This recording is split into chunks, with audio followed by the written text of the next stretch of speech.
Understanding Sweden, Episode 1, A Country Shaped by Ice. The easiest way to talk about Sweden is from the top down: parliament, rights, taxes. But you really have to start from the bottom, with rock, water, and ice. Almost everything we later call the Swedish character began with geography, and this chapter comes up on the test precisely because it explains all the others. The country lies in northern Europe, in the region people here call Norden. Its northernmost part reaches beyond the Arctic Circle, into the Arctic. From north to south, Sweden stretches about 1,600 kilometers, from its far northern point, called Treriksröset, down to its far southern point, Smygehuk. 1,600 kilometers is about the distance from Stockholm to Rome. There are 5 countries in Norden: Denmark, Finland, Iceland, Norway, and Sweden. Sweden is the largest of them, and that's worth remembering. The question about the 5 countries of Norden comes up almost every time. The country has a long coastline. The sea along the eastern shore is the Baltic, called Östersjön here, and Sweden's 2 largest islands lie in it, Gotland and Öland. Along the western shore there are 2 other seas, Skagerrak and Kattegat. And here's the first odd thing. The country reaches beyond the Arctic Circle, yet its climate is mild, milder than other places at the same latitude. The reason isn't Sweden itself, it's the ocean. The Gulf Stream and the North Atlantic Current carry warm water from the Gulf of Mexico across the Atlantic to Europe. The water warms the air, the winds bring that air here, and the result is a winter you can actually live in. So remember the connection. A mild climate this far north, thanks to 2 ocean currents. About 10,000 years ago, Sweden as we know it didn't exist. Everything we see today lay under a sheet of ice several kilometers thick. We call that time the Ice Age. The ice didn't just sit there, it moved. It scraped the rock, pushed stone along in front of it, and when it melted, it left behind a finished landscape. Thousands of lakes, skerries with countless islands, plains with soil you can plow, and the shape of the mountains, which we take for an accident. The mountains run along the border with Norway. The range is called Skanderna, and the mountains themselves are known here as fjällen. It's too cold and too windy up there for trees, so the land is open: rock, grass, low plants. The highest point in the country, Kebnekaise, is about 2,000 meters. More than half of Sweden is forest. In the north, where it's colder, the trees are mostly conifers, spruce and pine. Further south, the climate is milder, and you see more broadleaf trees. There are a lot of lakes, and they're spread across the whole country. The 3 biggest are Vänern, Vättern, and Mälaren. There are also several hundred rivers, large and small, and the biggest ones are in the north, running down from the mountains to the sea. We'll come back to that detail in Part 4 when we talk about electricity. Here's a word worth learning on its own: skerries. It's a stretch of sea packed with islands right along the shore. You find skerries along the northern coast, down the east coast as far as Småland, and on the west coast beyond Göteborg and in Bohuslän. And now a number that sounds like a misprint. Sweden has around 250,000 islands, more than any other country in the world. 4 facts from this part. The Ice Age ended about 10,000 years ago. Forest covers more than half the country. The 3 largest lakes are Vänern, Vättern, and Mälaren. And there are about 250,000 islands, the most in the world. What comes next is the part that leaves newcomers lost in their paperwork. Sweden is divided up in several different ways, and these divisions don't replace each other. They sit on top of each other, in layers. The first layer is the everyday one. People split the country into 3 big parts: Götaland in the south, Svealand in the middle, and Norrland in the north. Norrland alone covers more than half of the country's area, even though very few people live there. The second layer is historical. Sweden is divided into 25 landskap. Long ago, these were regions with their own laws. Today, they have no role at all in running the country, but a lot of Swedes still feel they belong to their landskap, the one where they were born or where they live. It's a kind of hometown pride with no legal weight behind it. The third layer is the practical one, and it's the only one we'll actually need in daily life. The country is divided into 21 LAN and 290 communer. The commune is the address we go to for preschool, for school, for help at home. The LAN is the level above. That's where the regional authorities sit, and healthcare. Sweden has almost 11 million people, and they're spread out very unevenly.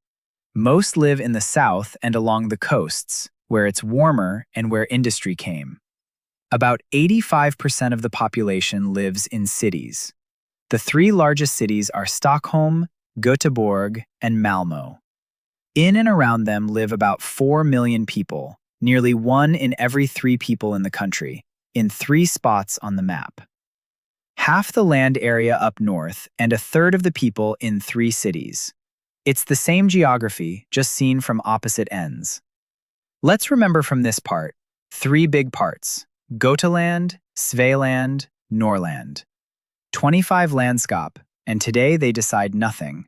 21 LAN and 290 communer. A population of almost 11 million, and 85% of it lives in cities. Now let's pull this together. The ice didn't just leave behind pretty scenery for postcards.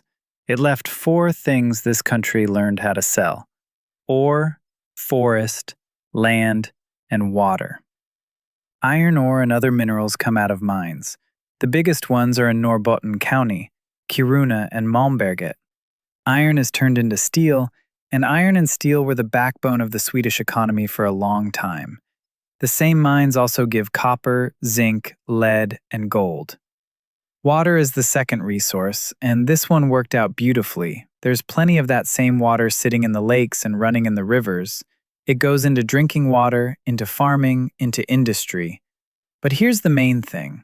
The rivers run down from the mountains, and falling water can turn a turbine. Several of the big rivers have hydroelectric power stations on them, and hydropower gives Sweden most of its electricity.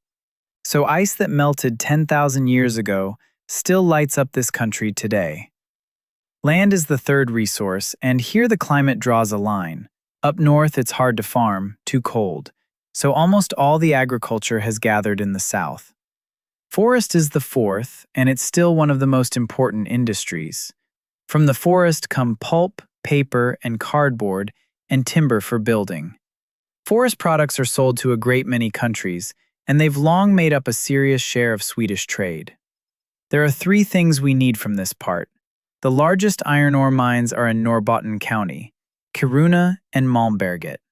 Hydropower provides a large share of the electricity, and the country's main natural resources are iron ore and minerals, forest, farmland, and water.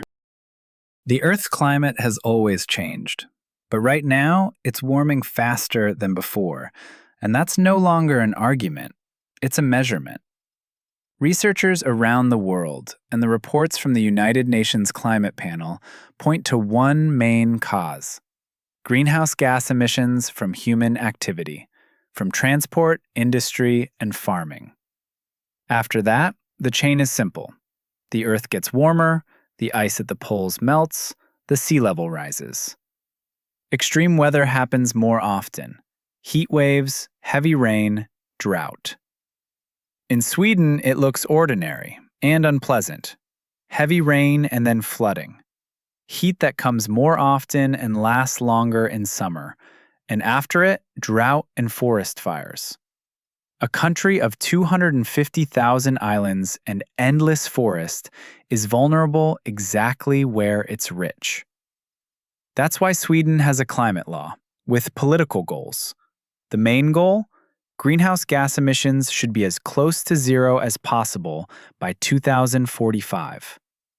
And close to zero means something concrete here, not putting out more than nature can absorb. Sweden also works with other countries to spread what's already been invented: wind, water, sun. And there's a term that comes up on the test, and in real life it sounds like a slogan until you break it down: sustainable development. The idea is to use natural resources in a way that leaves something for the generations after us. It's about 3 things at once: the environment, society, and the economy. And three forces are at work in it. States and international organizations make decisions and set rules. Companies reduce their own impact on the climate. People change how they live day to day and take part in politics. Everyday life, by the way, is described in the textbook down to the unromantic details. Take public transport, save electricity and heating, sort your rubbish and hand it in for recycling. Near almost every residential area, you can drop off metal, glass, plastic, packaging, and newspaper. From this part, let's remember, the main cause of the current warming is greenhouse gas emissions from human activity. Sweden has a climate law and a goal of almost zero emissions by 2045. Sustainable development covers the environment, society, and the economy. And let's go back to where we started. The ice left, and it left behind lakes, skerries, forests, and rivers running downhill. Out of those came mines, electricity, paper, and cities in the south. Now that same nature is sending the bill for how it was used. This chapter isn't about scenery. It's about the fact that the country and its economy stand on the same foundation, and a crack in it touches everyone who lives here. That was the course Understanding Sweden. The material comes from the official citizenship-test textbook. Nothing added, nothing left out. Understanding Sweden. Episode 2. Who's in charge here? The word democracy comes from Greek, and it literally means rule by the people. We're used to hearing it as praise for a country, but it isn't praise. It's a description of how something works. Power comes from the people, and citizens can influence the decisions that get made. This mechanism has conditions, and they're listed plainly, almost like instructions for a machine. Citizens have to have something to choose from, several different political options. The people who get power have to be replaceable, and people have the right to vote in free elections.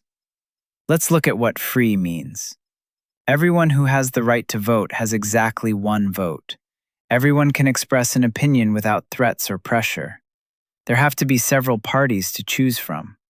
Elections are secret. Nobody has to say how they voted. And the right not to vote at all is also a right. Next comes something that's easy to skim past, but it's worth remembering. All people, groups, and parties have the right to persuade others of their political ideas. Everyone has freedom of expression, the right to write and say what you think. And the last condition, the least romantic one. The laws apply to everyone who is in Sweden. Nobody can be convicted without a fair trial. This has a name of its own, legal security. Let's remember this from this part. Democracy means rule by the people. Free elections mean one vote each, several parties, a secret ballot, and no pressure. Legal security means nobody will be convicted without a fair trial. Now we come to the real reason this chapter exists. Democracy doesn't hold itself up. For it to work, everyone has to take some responsibility. And the textbook says so quite openly. Education in Sweden is built on democratic values. In compulsory school, children learn about their rights, about how society works, and about why it matters to take part in public life and to vote. The logic is simple. Democracy gets stronger when more people vote, get involved, and understand the issues. The textbook lists 9 ways to take part, and this is exactly the list you'll be asked about. Vote in political elections. Join a party or an interest organization, or start your own association. Contact politicians. Take part in a demonstration. Start a petition, or sign someone else's. Talk about politics with friends and people you know. Get in touch with journalists, or write an article in the media. Have an influence at your workplace, for example, through a trade union. and send your comments and suggestions to your commune. Look at that last one for a moment. It's the most boring and the most effective. Writing to your commune isn't an act of desperation. It's a procedure that exists for exactly that purpose. Now, the threats. And the first one looks harmless. Low turnout at elections. It seems like just a number, but the consequence is very real. People end up with fewer chances to influence decisions about their own daily lives. Turnout is usually low because people don't trust politicians, or they think their vote won't change anything. And the result is a growing gap between groups in society. It's a closed circle. We don't vote because we have no influence, and we have no influence because we don't vote. The second threat is false information and harassment, spread, for example, on social media, to create conflict in society. The third is threats against politicians, journalists, and anyone who speaks up about public issues. A frightened person walks away from the debate, and the debate is left to whoever shouts loudest. So there are 3 conditions for a healthy democracy, and the textbook states them almost as requirements: that many people are able to have influence, that information is truthful, and that society protects those who take part in the common conversation. Why are we talking about neighborhoods and incomes in a chapter about democracy? Segregation means people live apart from each other, separated by how much they earn or by their ethnic background. Integration means the opposite. People from different backgrounds and with different incomes live closer together, and they feel like they belong to society. Now, here's the chain of events, and it answers the question. In a segregated society, people end up with different access to public services and to culture. Some neighborhoods come to be seen as less safe. Sometimes it goes so far that a person lives with almost no contact with the rest of society.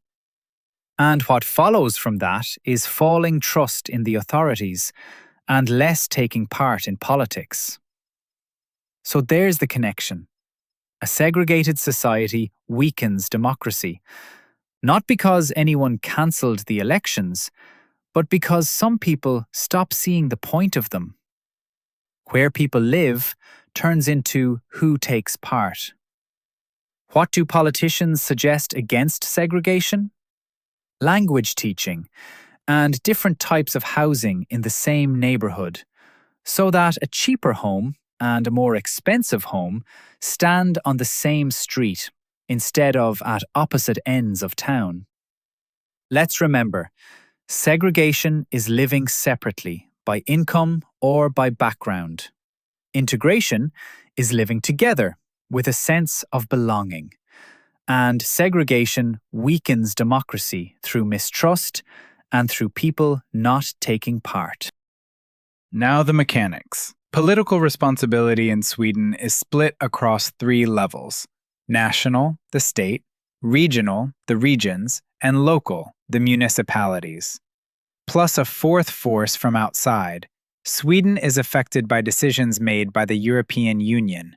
What we call the state is made up of 4 parts: parliament, the government, the public agencies, and the courts. Sweden is a parliamentary representative democracy. That means citizens vote in general elections and choose the members of parliament, and parliament is the body that passes the laws and the state budget. Parliament is 349 members, elected once every 4 years. They represent different parties and different parts of the country. Their job is the laws and deciding how the state's money is spent. Now here's an order of events people often get wrong. Parliament chooses the Prime Minister. Then the Prime Minister is given the task of forming a government and picks the ministers himself. So the government isn't elected directly in the election. It grows out of the composition of Parliament. Every autumn, the government sends Parliament a proposal for the state's income and spending. It's called the budget bill. The budget is the most honest document in politics. It shows what kind of policy the government wants to pursue and what the state thinks matters most. The parties that don't support the government are called the opposition, and the opposition has an actual duty, not just an urge to argue, to scrutinize the government's work and to propose a different policy. In Parliament, the governing parties and the opposition debate the proposals, and only then do the members vote. Politics makes the decisions, and the agencies carry them out. Sweden has several hundred of them. The ones we'll almost certainly deal with ourselves: the Employment Service, the Social Insurance Agency, the Migration Agency, the Police, and the Tax Agency. The textbook example is about as everyday as it gets. If a person applies for parental benefit, it's the Social Insurance Agency that makes the decision. And here's a detail that will come in handy for us one day. The agencies have to follow the law and the instructions they get from the government. And whether they're doing that properly is watched over by separate supervisory bodies, the Parliamentary Ombudsman and the Chancellor of Justice. So if an agency makes a decision, there is somewhere higher than the agency itself where you can complain. From this part, you need the numbers and the order of things. Parliament has 349 members, and elections are held once every 4 years. Parliament passes the laws and the budget and chooses the Prime Minister, who then forms the government. The opposition scrutinizes the government and offers an alternative. There are several hundred agencies, and they're supervised by the Ombudsman and the Chancellor of Justice. Sweden is divided into 21 regions. Each one is run by politicians the residents elect in the regional elections, and the decisions are made in the regional assembly. The main job of a region is healthcare. On top of that, regions run public transport, buses, trams, the metro, and they look after the regional museums. Sweden has 290 kommuner. The biggest is the capital, Stockholm, with almost 1 million people. The smallest is Dorotea, up in Västerbotten, with fewer than 3,000. That's a difference of nearly 400 times, and yet they have exactly the same responsibilities. A commune is run by politicians the residents elect in the municipal elections, and the decisions are made in the municipal assembly. And here's a fact that changes how you think about local politics. Most local politicians have ordinary jobs, and they do the political work in their free time. This isn't some separate class of people. These are your neighbours. Inside the commune, there are committees for different areas. The Culture Committee handles the libraries. The Education Committee handles the schools. The members of these committees are chosen by the municipal assembly. So what is the commune responsible for? Water and sewage, care for the elderly and for children, clearing the snow, looking after the parks, adult education. The textbook draws a straight conclusion from this, and it's our point too.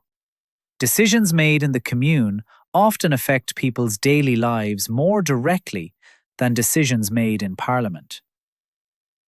That leaves the very top, and it's set up in a way you might not expect.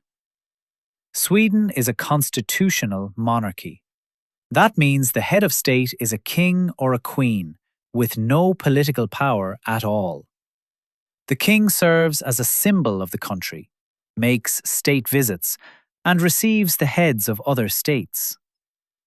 Right now, the King of Sweden is Carl XVI Gustav. His eldest daughter, Victoria, is the crown princess, and next in line after her is Victoria's daughter, Estelle. Let's remember this.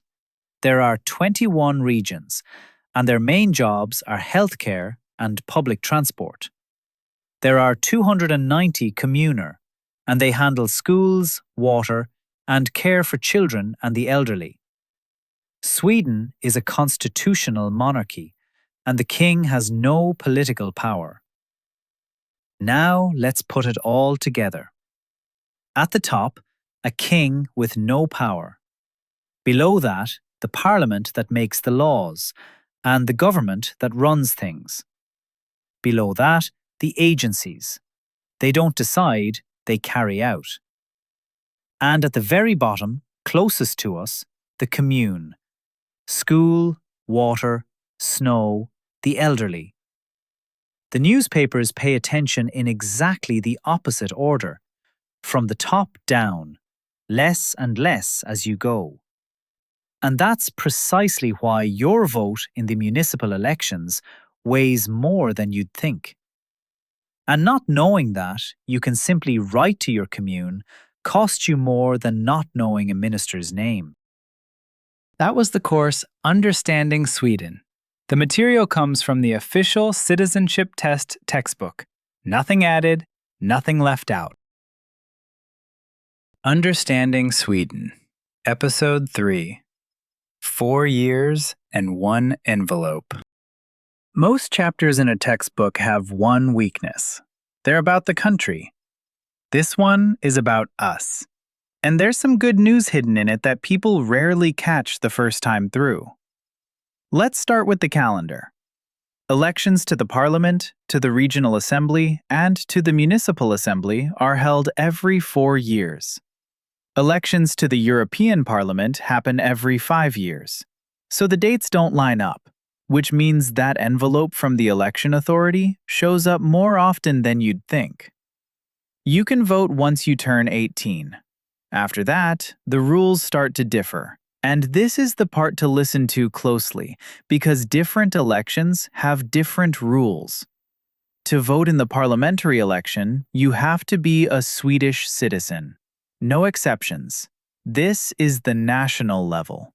But to vote in the municipal and regional elections, you don't need citizenship. You need something else. You have to live in Sweden and be registered at your address. That's what it's called. For 3 years in total. For citizens of the European Union and citizens of the Nordic countries, the bar is even lower. They just need to be registered in the country. And for the European Parliament, EU citizens vote in the country where they're registered. Now let's put that together. The level that decides which school our children go to, how the snow gets cleared, who looks after the elderly, that level is open to us after 3 years of being registered. Citizenship is only needed for the Parliament. We usually assume it's the other way around, that until we have the passport, we're nobody. That's not true, and it costs us votes. Let's remember this from this part. You can vote from the age of 18. In the parliamentary election, only citizens can vote. In municipal and regional elections, you can vote after 3 years of being registered in the country. For EU and Nordic citizens, being registered is enough. The way it works is simple, and it's designed for someone doing it for the first time. Before an election, everyone who has the right to vote gets a voting card in the mail. It tells you exactly which polling place to go to. But you don't have to wait for election day. You're allowed to vote early at certain places set up for that. At the polling place, you'll find ballots for the different parties. The vote is secret.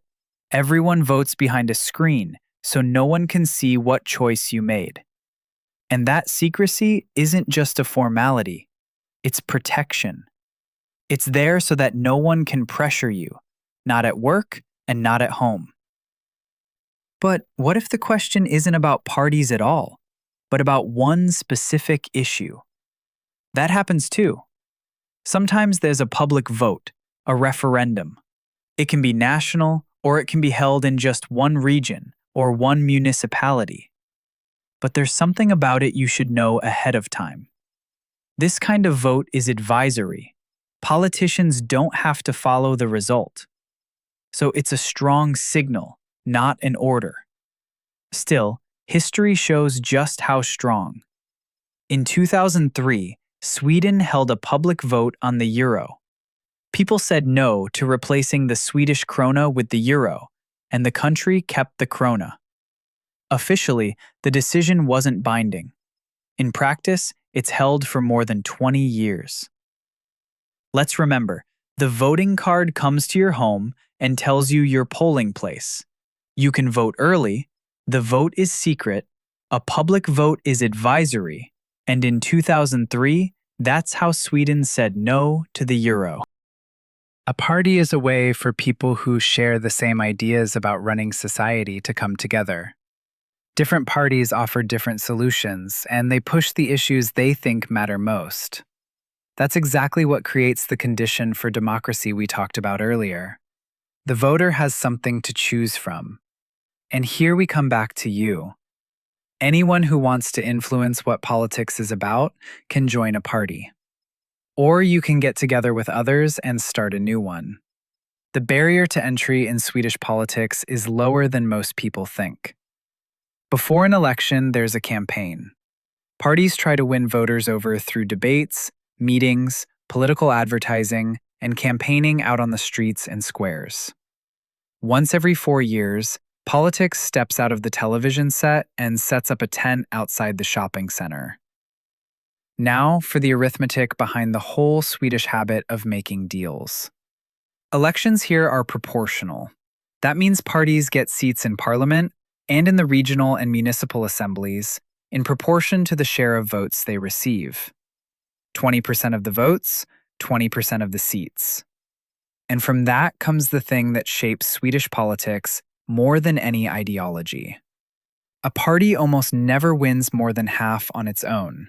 So parties have to work together to build a majority behind their proposals. This isn't winner takes all. Here it's the winner still has to come to an agreement with someone. But there is a threshold. To get into parliament, a party has to win at least 4% of the votes. The rule isn't there to shut out the small parties. It's there to keep parliament from filling up with too many of them, because then putting together a stable majority would be almost impossible. 3 things to take from this part. Elections are proportional. Your share of the votes is your share of the seats. The threshold for parliament is 4%. And the consequence? Parties have to work together. There are 8 parties sitting in Parliament up until the 2026 election. The textbook lists them in alphabetical order, with no ranking of any kind, and that's the right way to remember them. The Centre Party, the Christian Democrats, the Liberals, the Environment Party, usually just called the Greens, the Moderates, the Social Democrats, the Sweden Democrats, and the Left Party. And one last detail, one that matters especially in local elections. In regional and municipal elections, you'll often find special parties that only have policies for their own region or their own municipality, and no policies at all at the national level. People came together over a bridge, a school, or a hospital, not over a whole world view. Let's pull the series together. Once every 4 years, an envelope with your voting card lands in your mailbox. For most of us, it arrives before citizenship does. 3 years on the register, and the vote in municipal and regional elections is already ours. The ballot is secret, so nobody can put pressure on you. Seats are shared out according to the share of votes, which means everyone has to negotiate. And at the local level, the list can include parties the neighbours came up with over one specific hospital. Staying silent at an election is a right too. It's written right there in the textbook. But it isn't neutral. Not showing up doesn't cancel the decision. It hands it to the people who did show up. That was the course Understanding Sweden. The material comes from the official citizenship-test textbook. Nothing added, nothing left out. Understanding Sweden. Episode 4. The law doesn't protect those who stay silent. We tend to think that in Sweden the law protects the weaker side, and that's almost true. But there's a condition nobody mentioned in our language classes. The law protects the person who takes part in it. If you stay silent, it doesn't protect you at all. It just keeps moving along on its own schedule. The story we'll start with is almost embarrassingly ordinary. Thursday, 5:30 in the evening, a woman named Miriam takes a white envelope with a little window out of her mailbox. She reads the letter 3 times and understands 4 words out of 10, but the main thing she understands right away. In 1 month, she has to move out of the apartment. Then she does what almost any of us would do. She puts the letter on the shelf by the mirror and tells herself she'll deal with it over the weekend. The weekend comes, the letter is still there, and nothing has changed except one thing: the clock is running. It runs steadily and silently, like the meter in the hallway, and it doesn't care whether we understood the text or not. Over the next 15 minutes, we'll go through exactly what kept moving while that envelope sat by the mirror. And we'll see that at almost every point in this story, Miriam had rights she didn't know about. You have to start at the top because from the bottom, it doesn't make sense. Sweden has ordinary laws. There are a lot of them, and they change. And then there are 4 laws that stand above all the rest. They're called the fundamental laws, and changing them was made difficult on purpose. 1 vote in Parliament isn't enough. The idea behind this is simple. A fundamental law is a brake, and it kicks in exactly when everyone's in a hurry. 1 angry majority in 1 nervous year shouldn't get to rewrite the rules of the game for everybody. The first of the 4 is the form of government, and it contains a sentence worth remembering word for word. All public power in Sweden proceeds from the people. It sounds like a slogan, so let's bring it down to everyday life. A civil servant, a police officer, a government minister, none of them act on their own behalf. Their power is borrowed from us, and that's why it has limits. The same law sets out basic rights and freedoms, the role of the head of state, and the rules the public agencies work by. And it also contains something that surprises newcomers: the right to move freely in nature. Yes, you heard that right. The right to walk in the forest is protected by the Constitution in this country. The second fundamental law is the Freedom of the Press Act, and it protects the printed word: books, newspapers, magazines. The third is the fundamental law on freedom of expression, and it does the same job for radio, television, and every other form. The fourth is the Act of Succession, and it's about who inherits the throne. Notice something odd here. There's a separate fundamental law about the king, but none about healthcare. This isn't a list of today's priorities. It's what has piled up and settled over centuries. Layers of paint on an old door. Ordinary laws are passed by Parliament. We'll call it Riksdagen. The government runs the country and proposes laws, and the agencies carry them out. Mixing up those 3 roles won't do us any favors. When the person behind the counter says, "That's the law," they're not showing off their power. They're telling you how little power they have. Let's take 3 things from this part, and you'll almost certainly meet them on the test. There are 4 fundamental laws: the form of government, freedom of the press, freedom of expression, and the Act of Succession. All public power proceeds from the people. That's a quote from the form of government. And the right to move freely in nature is protected by that same law. So how freely can we actually speak in a country where freedom of expression is written into the Constitution? Freely. But that freedom has an edge, and not knowing where the edge is can cost you. We can criticize the government, the king, the police, our boss, our neighbor. We can go to a demonstration, start an organization, or join one.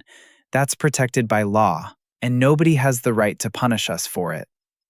Now, here's what we can't do. We can't insult or slander a person, and we can't attack a group of people with our words because of their faith, their background, their skin color, their orientation.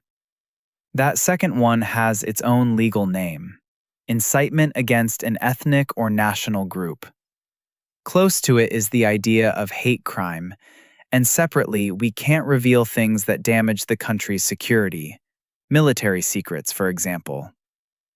The line isn't drawn by how strongly we feel, it's drawn by what we do with our opinion. You can think anything. You can say, that religion isn't for me, that's fine too. But calling for hatred against the people of that religion, that's where it stops. The difference is whether what you say is aimed at an idea or at people. Online, exactly the same rules apply, even though it feels much more like nothing there has consequences.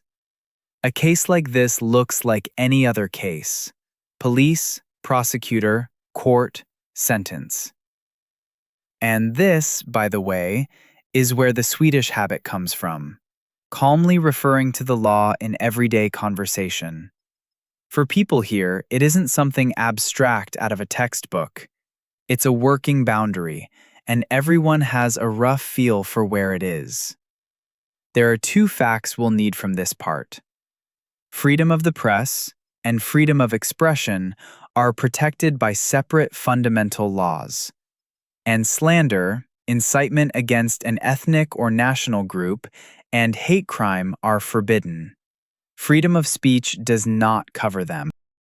Now let's set the letter aside for a moment and look at something heavier, because here the order of the steps really matters. Imagine it's night. There's a police car, and someone is suspected of a crime. First, the police investigate, but they're not the ones who decide whether the case goes to court. That decision is made by the prosecution service, a separate authority, and that separation matters. The person who investigates and the person who brings the charge are different people with different responsibilities. A prosecutor can hold someone in custody for up to 72 hours, and that's the limit. If it needs to be longer, the matter goes to court, and it's the court that decides on detention. So the story of a man disappeared for a month with no trial simply isn't possible under Swedish law. And it's better to know that in advance, not on the night when you're frightened. There are 3 levels of courts in Sweden. The first is the tingsrätt. The second is the hovrätt, where you go if you don't agree with the first decision. The third is the Supreme Court, and very few cases get that far. So who actually sits in that room and decides our fate? Not just a judge in a robe. And this is the most underrated part of Swedish justice. In the tingsrätt, lay judges sit alongside the judge, ordinary people with no legal training. The judge knows the law, the lay judges know life, and together they reach a decision that can be explained to society. Children are a separate story. In Sweden, criminal responsibility starts at 15. If a person is younger than that, the case isn't handled by a court, but by social services. And there, the question isn't punishment. It's what happens next for the child and the family. And there's one consequence almost nobody thinks about in the moment.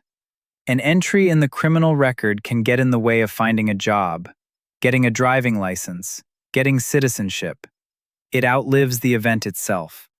If your language isn't strong enough, you have the right to an interpreter in court and the right to a defense lawyer. That's not a favor. It's part of what's called legal certainty here. Everyone is treated the same before the law, and everyone has the right to a fair trial. 4 things to remember. The prosecution service decides whether a case goes to court. A prosecutor can detain you for a maximum of 72 hours. Anything longer requires a court decision.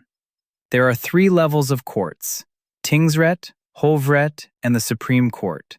And in the tingsrätt, lay judges sit alongside the judge. Criminal responsibility begins at 15. Let's come back to Mariam, because while that letter was sitting on the shelf, something else happened to her.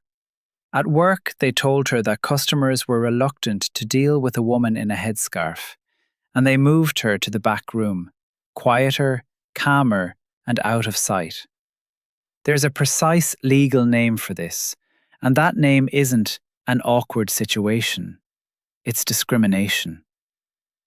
Swedish law protects people on 7 grounds: sex, gender identity, ethnicity, religion, disability, sexual orientation, and age. And there's someone whose job it is to keep an eye on this: the discrimination ombudsman. He isn't Mariam's lawyer, and he won't settle her dispute with her boss for her. But these are exactly the kinds of cases he handles. So where did this whole structure of rights come from, and why does it look the way it does? It didn't grow in Sweden. In 1945, 51 countries created the United Nations, and in 1948 came the Universal Declaration of Human Rights, with its 30 articles. Sweden builds on top of that foundation, but in a few places it goes noticeably further. Here are 3 of them. In 1979, Sweden became the first country in the world to ban hitting children. Since 2020, the Convention on the Rights of the Child isn't just signed here, it works as law. And buying sex is punishable, while selling it is not. The person who pays is punished, not the person who's paid. Marriage with a minor is forbidden, and no appeal to tradition changes that. There's also a consent law. Anyone who wants sex has to make sure the other person actually agrees, not simply that they aren't resisting. We need to talk separately about violence in the family, because this is the case where there's nowhere to run. The threat is inside the home. The National Work Against Violence and Honor-Based Oppression is handled by the Gender Equality Agency. On the ground, that work looks simpler and closer to home. The social services in your commune, women's shelters, the police. And there's one thing worth knowing before you ever need it. In Sweden, this is not a private family matter. The state is responsible for it. There's another subject people rarely say out loud: language. In the year 2000, Sweden recognized 5 national minorities: Jews, Roma, Sami, Swedish Finns, and Tornedalers. Their languages, Yiddish, Romanichib, Sami, Finnish, and Meänkieli, can be used when you deal with the authorities, in preschool, and in elderly care. And the Sami have their own elected parliament. And since we're talking about equality, it's worth remembering that the tolerance here is younger than it looks from the outside. Homosexuality only became legal in 1944. So equality in this country didn't just grow on its own. People fought for it, and not very long ago. 5 facts from these 2 parts. The UN was founded by 51 countries in 1945, and the Universal Declaration of Human Rights has 30 articles. The Discrimination Act protects against discrimination on 7 grounds, and the Discrimination Ombudsman watches over it. In 1979, Sweden was the first country in the world to ban hitting children, and since 2020, the Convention on the Rights of the Child has been law. Buying sex is punishable, selling it is not, and child marriage is forbidden. 5 national minorities were recognized in the year 2000, and homosexuality has been legal since 1944. Miriam did finally take the letter down off the shelf. Not on the weekend, though, but on a Wednesday, after a colleague said something very simple to her in the break room.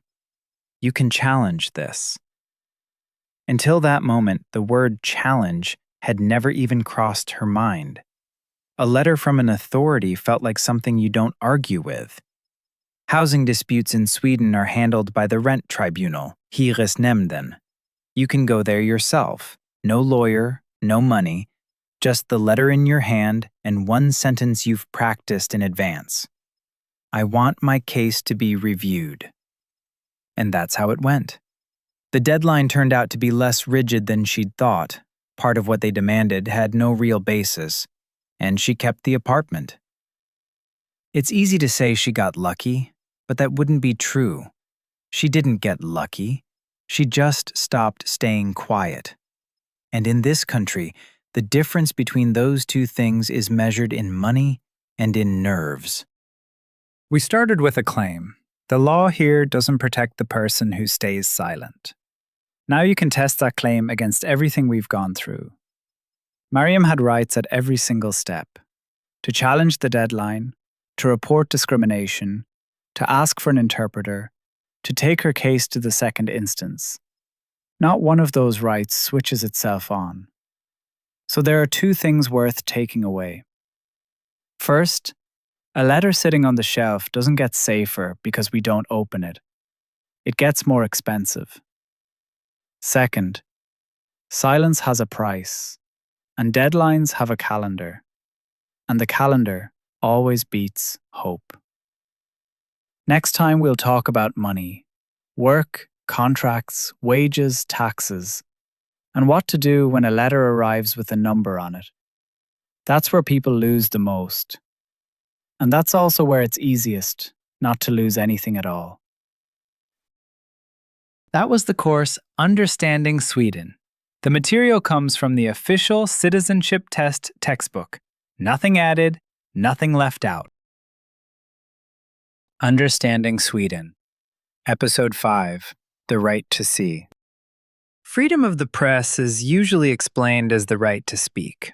That's true, but it's only half of it. The other half is stronger, and in Sweden, it's the half that does all the real work. The right to look at how decisions get made.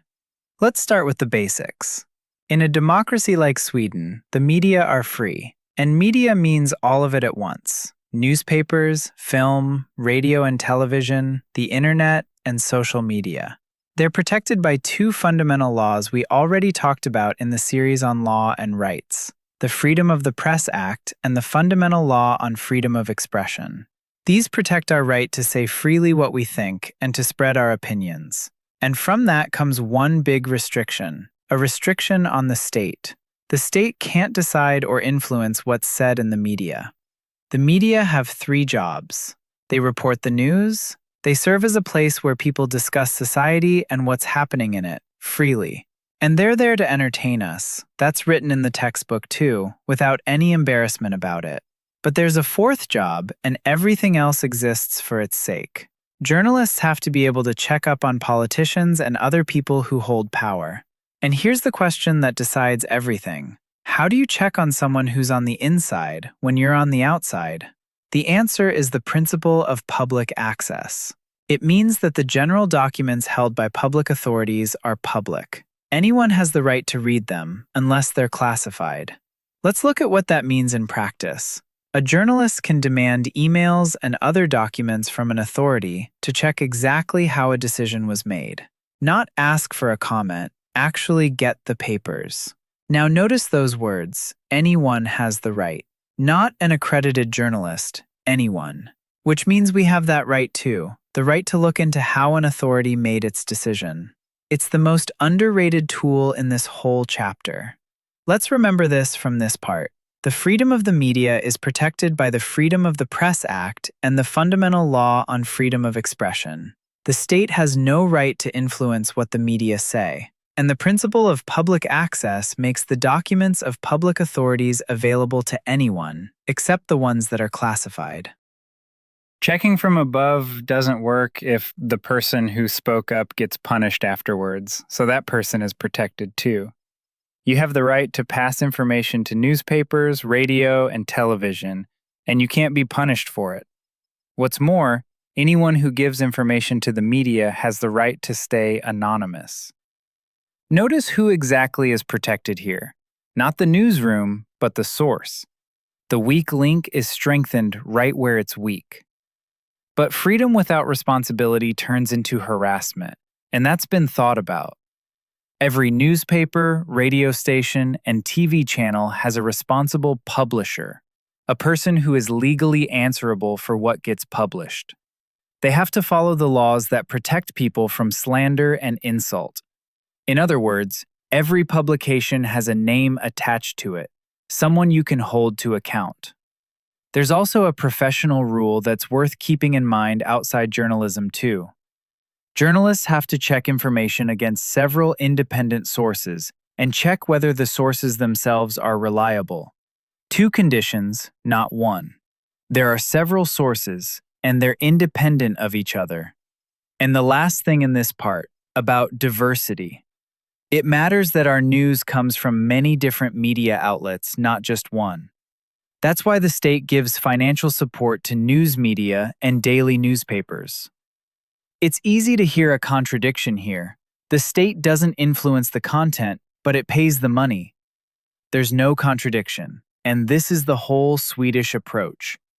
What's supported is the very possibility of several voices existing, not what those voices say.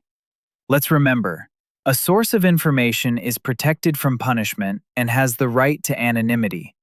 The responsible publisher is legally answerable for what's published.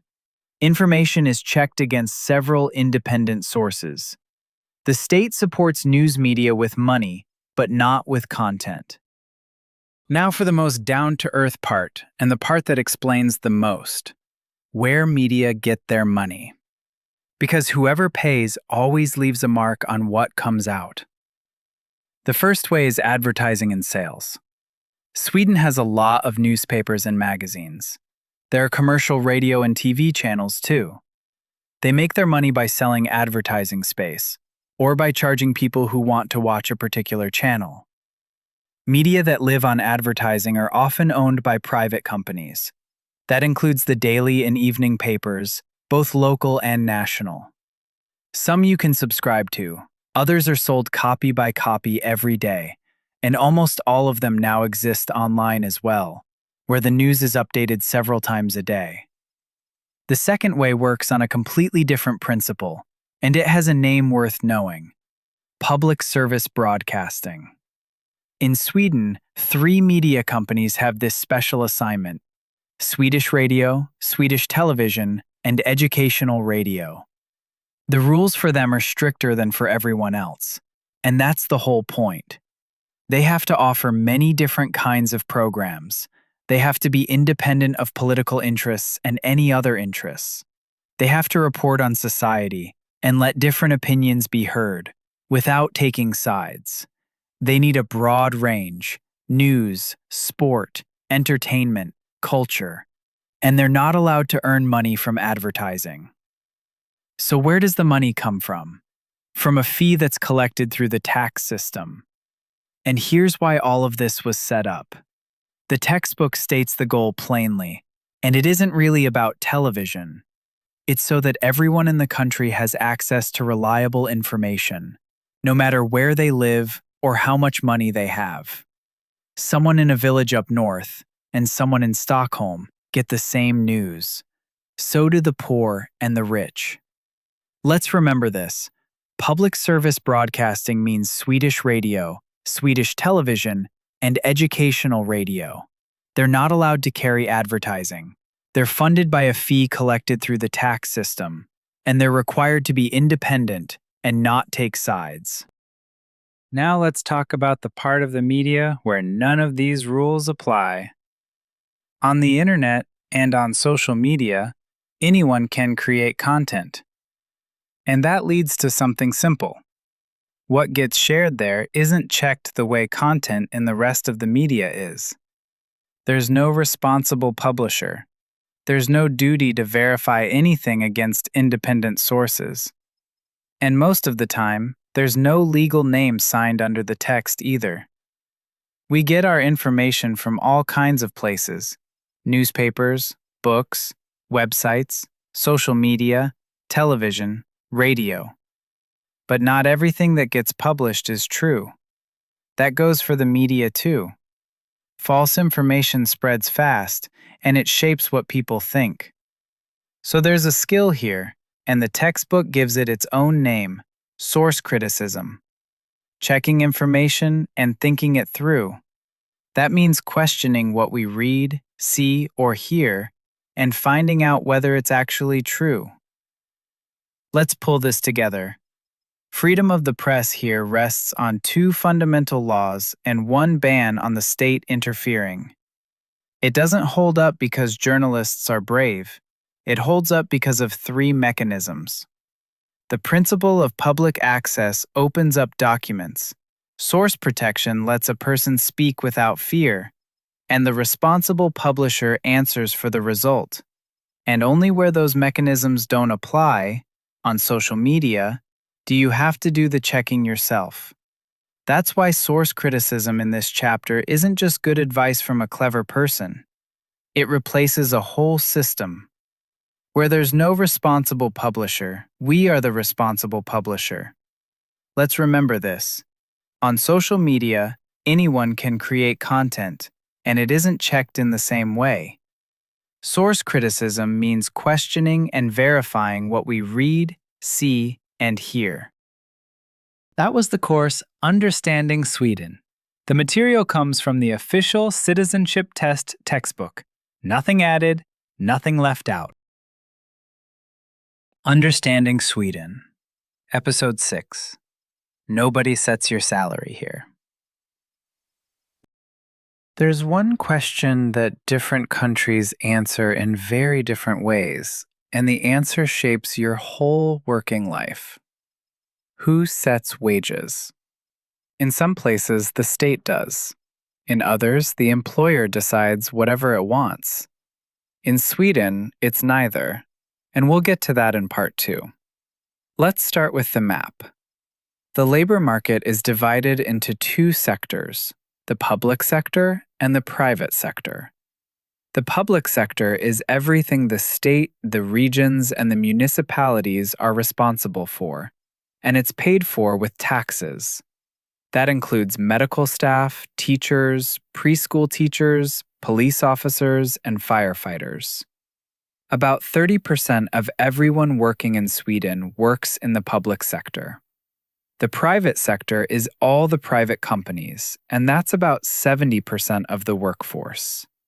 Everything owned by private owners, shops, restaurants, factories, construction firms, and companies working with legal, financial, and transport services. Notice the proportion. Almost 3/4 of people work in the private sector, but the services we all use every day, school, hospital, police, come from that 1/3 that lives on taxes. The labor market also looks different depending on where you are, and here we come back to the first episode, to the ice and the ore. In the big cities, there are lots of companies in many different industries, above all in services and trade. In small towns and villages, you're more likely to find industry, steelworks, paper mills, factories built close to the natural resources they need. So the geography of work in Sweden still follows the geography of resources. The factory stands where the forest and the ore are, not where the view is nice. Let's remember this from this part. The public sector, the state, the regions, and the municipalities, paid for with taxes, around 30% of workers. The private sector, private companies, around 70%. There are 2 sides to the labor market. Employers, the people who hire and pay the wages, and employees, the people who do the work. Both sides have organized themselves, each with their own organizations to look after their own interests. On the employer's side, these are the biggest organizations: the Confederation of Swedish Enterprise for private companies, and for public sector jobs, the Government Employers Agency and the Organization for Sweden's Municipalities and Regions. On the employees' side stand the trade unions.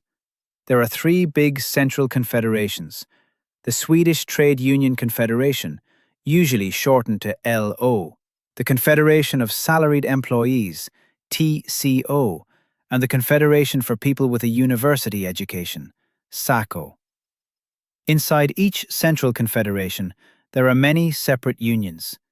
The members are the people who work at a company, not the companies, the people.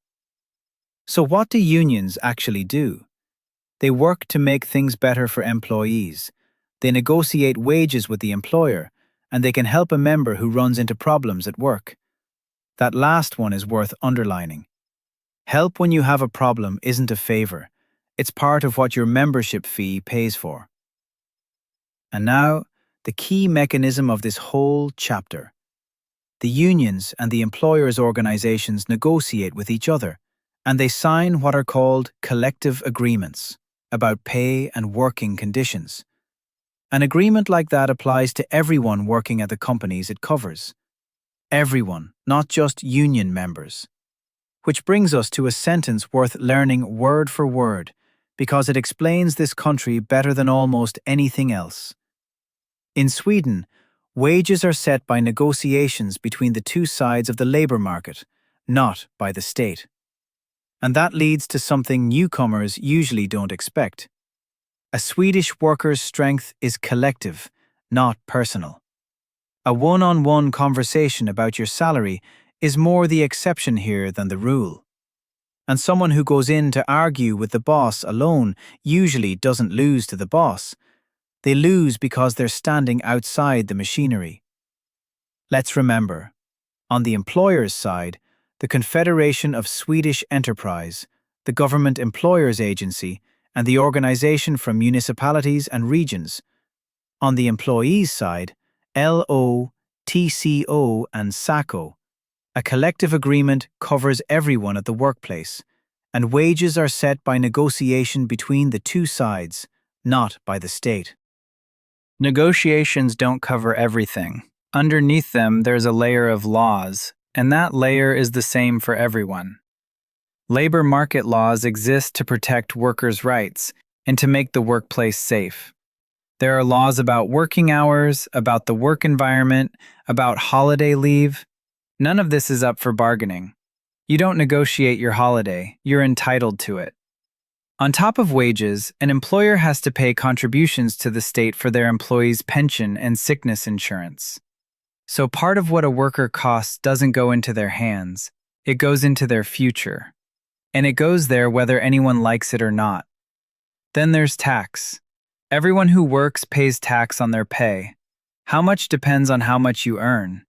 And there's one line the textbook states without softening it. Working without paying tax is illegal. It's worth understanding why that's put so bluntly. Working without tax looks like a good deal, right up until you get sick, or lose your job, or reach retirement. Everything described in this chapter, and in the chapter on the welfare state, is attached to income that's been reported. Undeclared work isn't just a rule broken. It cuts a person out of every insurance at once. And one of those insurances covers losing your job. Unemployment insurance gives an unemployed person an income. The unemployment fund is an economic association that pays money to its members when they're out of work. There are two conditions for getting that money, and both are checked. You need to have worked enough hours over a certain period, and you need to be actively looking for work. The whole thing is funded by the state and by the members' own fees. Let's remember this from this part. Laws regulate working hours, the work environment, and holiday leave. The employer pays contributions for pension and sickness insurance. Tax on your pay is compulsory, and working without tax is illegal. To get money from the unemployment fund, you need the hours worked and an active search for a job.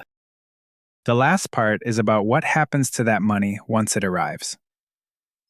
Personal economy means a person's income and expenses. Income is your salary or your benefits.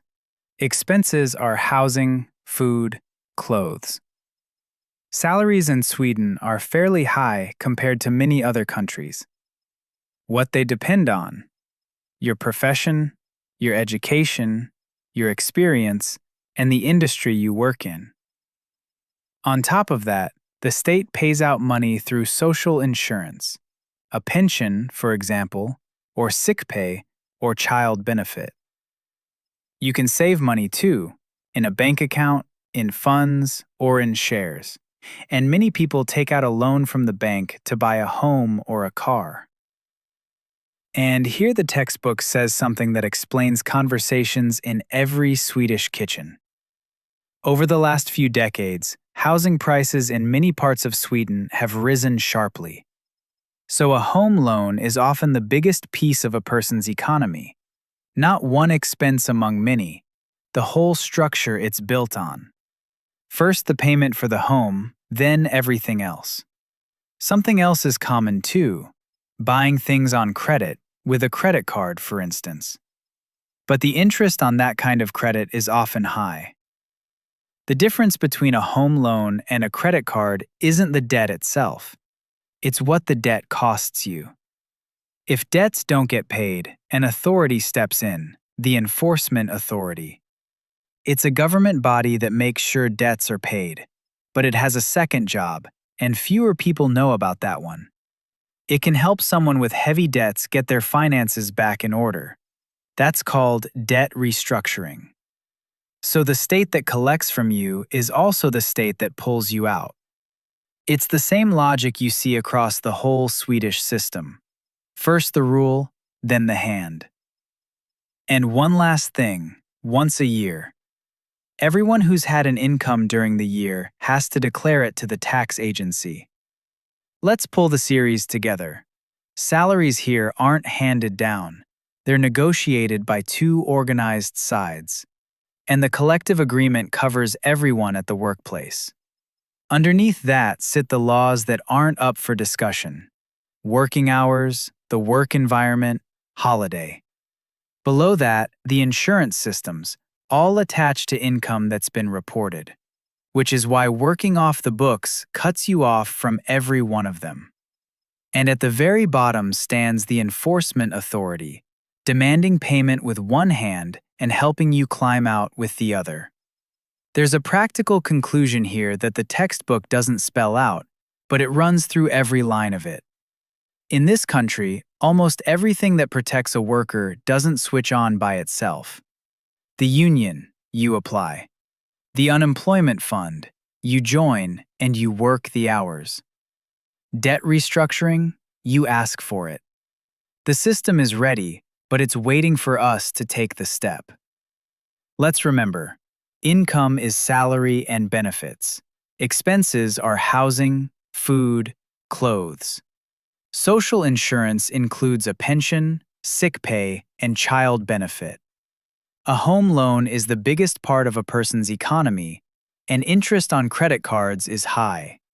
The enforcement authority makes sure debts are paid and also carries out debt restructuring. And everyone who had an income has to declare it. That was the course Understanding Sweden. The material comes from the official citizenship-test textbook. Nothing added, nothing left out. Understanding Sweden, Episode 7, 3 registers and 1 window. The word this chapter is built around is välfärd. It's usually translated as welfare or social security, but there's another word that captures the meaning even better: insurance. A welfare society is a system that's supposed to give everyone living here a basic level of economic and social security. And what does that security include, according to the textbook? The chance to live a calm life, to have access to healthcare, to education, and to financial support if you get sick or lose your job.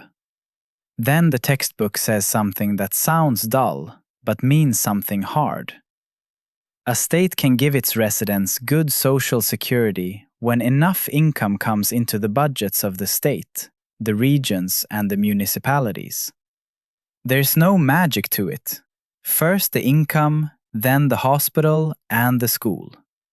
Most of that money comes from taxes. Taxes let us pay together for the things none of us could afford alone: schools, healthcare, roads. Notice that word, together. That's the whole idea. It's not only working people who pay taxes. Companies pay too. And there's a tax on goods and services. MOMS, value-added tax. Here's an important detail that doesn't get said often enough. Everyone who buys something pays that tax, including people who don't work. So everyone puts money into the common pot, not just the people with a salary. And out of that comes a connection that explains Swedish political debates better than any ideology. The more people who work, and the more goods and services that get bought and sold, the more money the state, the regions, and the municipalities have for social security. Having a job isn't only your own private business here, it's what feeds the whole system. One last thing in this part, just to keep it straight in your head. Some welfare services are provided by private companies, but they're still paid for with tax money. A private preschool or a private health center isn't outside the public system. It's a different provider using the same shared money. Let's remember from this part, Social Security is financed by taxes. Both people and companies pay taxes.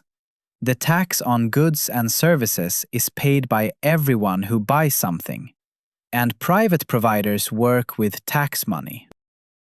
The textbook names 3 taxes, and each one is taken at a different point in a person's life. It's worth remembering them that way, not as a list, but as points along the way.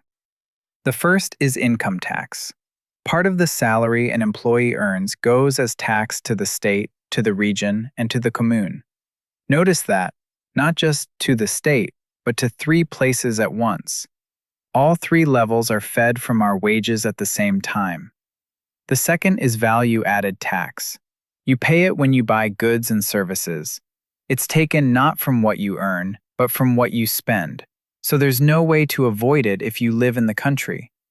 The third is employer contributions. An employer pays contributions to the state for its workers on top of their wages. That money goes, among other things, to sickness insurance and to pensions. Put the 3 taxes together and something not so obvious appears. The worker only sees the first one, the amount taken out of the paycheck. The second one he pays without noticing, at the shop. And the third he usually doesn't know about at all, because it never passes through his hands. So a person's real contribution to the common purse is noticeably bigger than the line he sees on his payslip. Let's remember the 3 taxes. Income tax, part of your salary going to the state, the region, and the commune.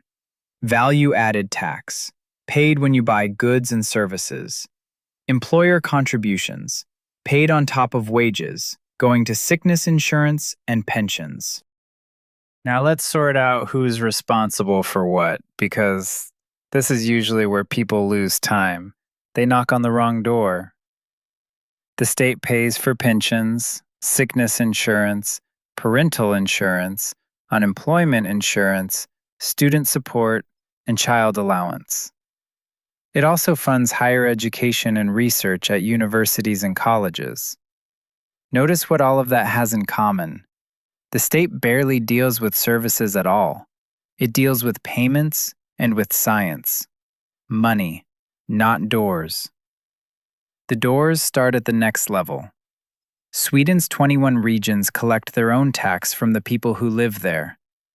Among other things, the regions have to provide health care for everyone. To make that possible, they run and fund hospitals and health centers. Healthcare is mostly run publicly, but there are private providers too, and they're paid with tax money as well. The textbook splits healthcare into 3 kinds.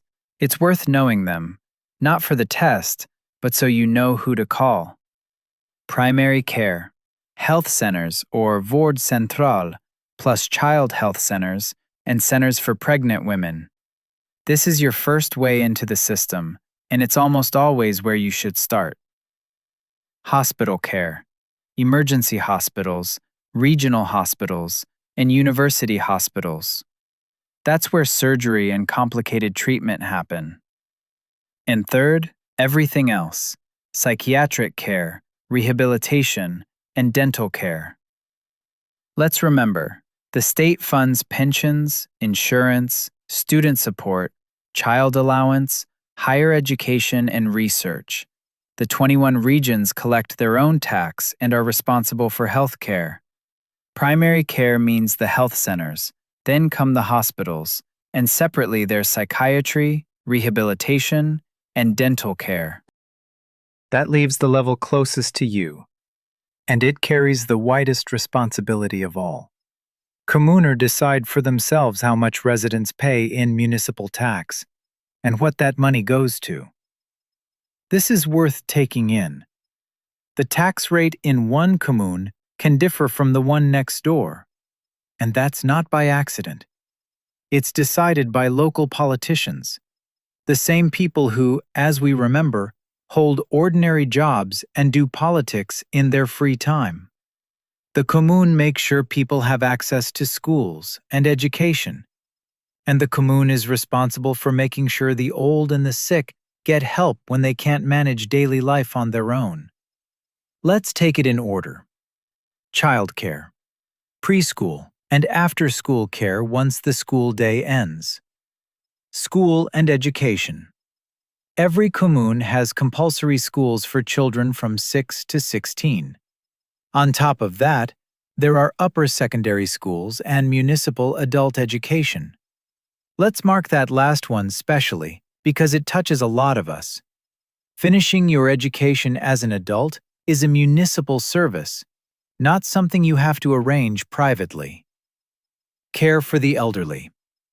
Older people often need help with practical things: cleaning, cooking, laundry, buying food, and also personal hygiene. Under Swedish law, kommuner are obliged to offer older people support and help. The commune can provide care and services so a person can go on living in their own home. And if staying at home no longer works, then they can move into housing adapted for the elderly. The order matters.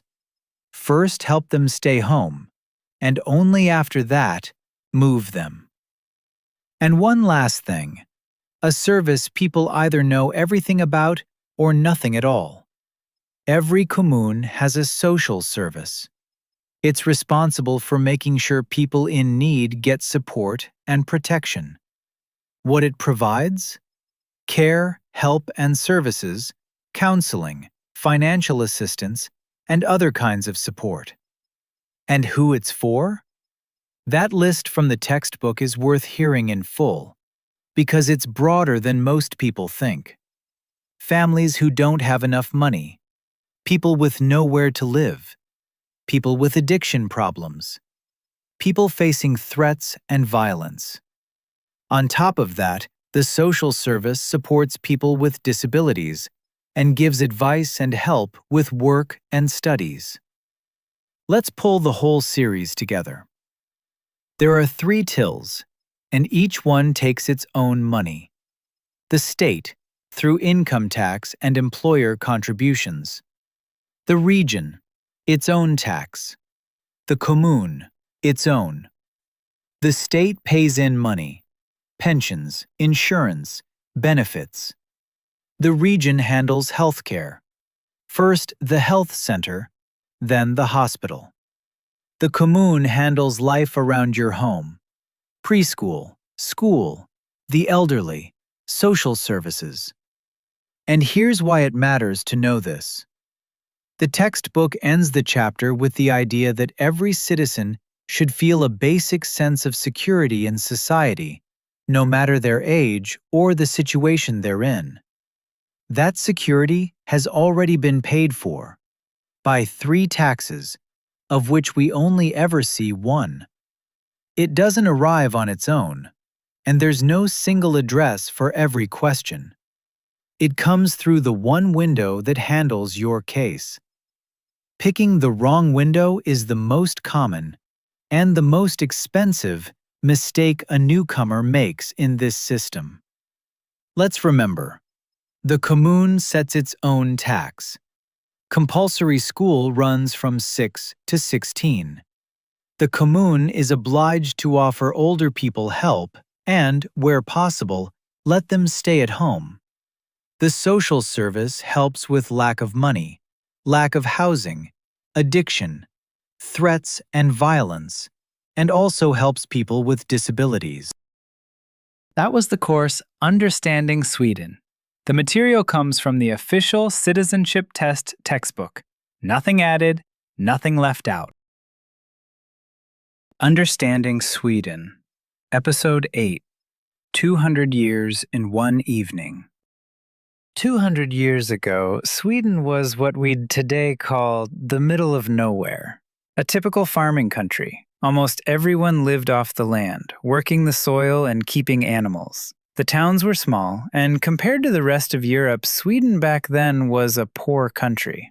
That's worth fixing in your mind before any other date.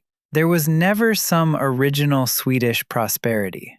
200 years is very little time, about 6 generations.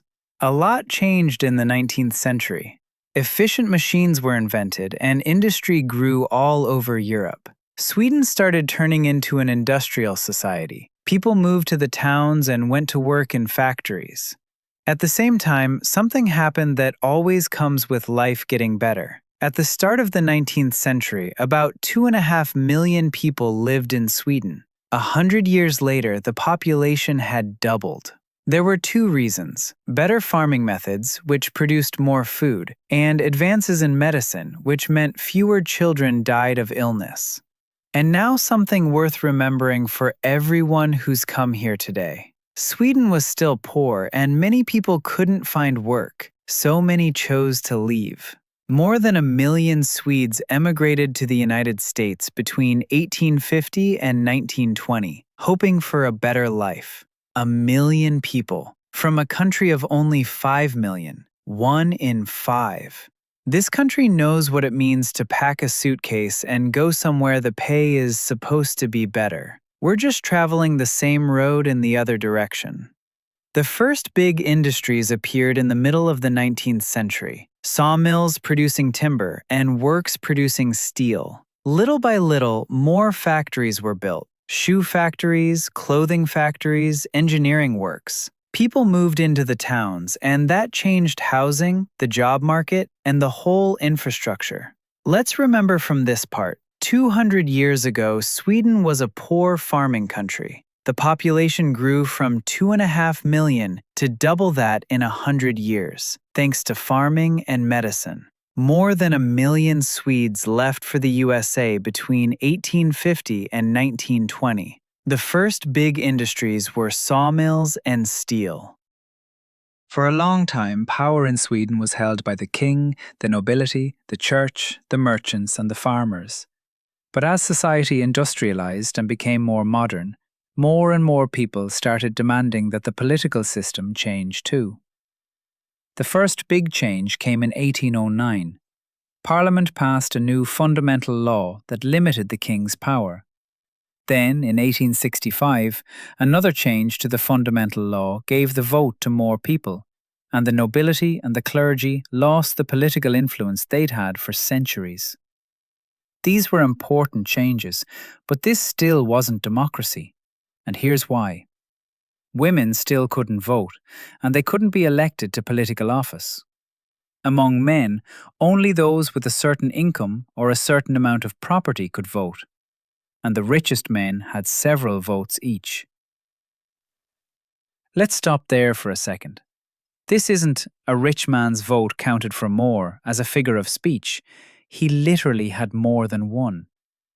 It took the country 60 years to get from that system to the one we have now, where everyone has exactly one vote. And it didn't happen on its own. The most important thing that made real democracy possible was the popular movements. People organized to demand their rights: an 8-hour working day, the right to vote, freedom of religion.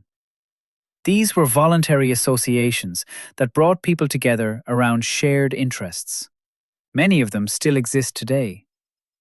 Hundreds of thousands of people were already taking part in this work in the 19th century. They opened their own libraries and study circles and held meetings for their members. The 4 biggest movements were the workers' movement, the free church movement, the women's movement, and the temperance movement. And here's something important about their methods. The popular movements used legal ways to push their demands: demonstrations in the streets and squares, protest meetings, books and newspaper articles. Not rebellion, pressure within the law. And it worked. In 1909, Parliament changed the law so that almost all men got the right to vote. The women's movement now pushed especially hard to make sure this applied to women as well. The decision on universal suffrage came in 1918. after years of protests and political unrest. And in 1921 came the first parliamentary election where both men and women voted, and where women could be elected as members of parliament. That's the moment Sweden became a democracy. Let's remember 3 dates. 1809, the king's power was limited. 1918, the decision on universal suffrage. 1921, the first election with both men and women, and Sweden became a democracy.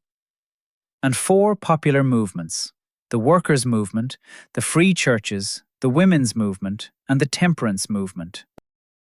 During the First World War, from 1914 to 1918, Sweden declared itself neutral.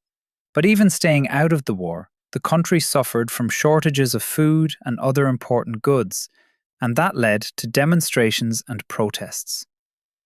In the 20s and 30s, society kept modernizing. New technology changed everyday life. More people got electricity, for example. Housing slowly got better, though many still lived in cramped spaces without an indoor flushing toilet. But the years after the breakthrough of democracy were also restless. There were big conflicts between employers and workers. Many people had no job, and class differences were still wide. Strikes for better pay and better working conditions were nothing unusual. And in 1931, something happened that people in this country still remember. In a place called Ådalen, the military fired on workers who were out demonstrating. Several people were killed. It shook Sweden and showed just how deep the conflicts ran. Now watch the gap. 7 years. Many people wanted to find peaceful ways to settle conflicts, and in 1938, employers and the unions signed an agreement in Saltsjöbaden, just outside Stockholm. That's why it's called the Saltsjöbaden Agreement.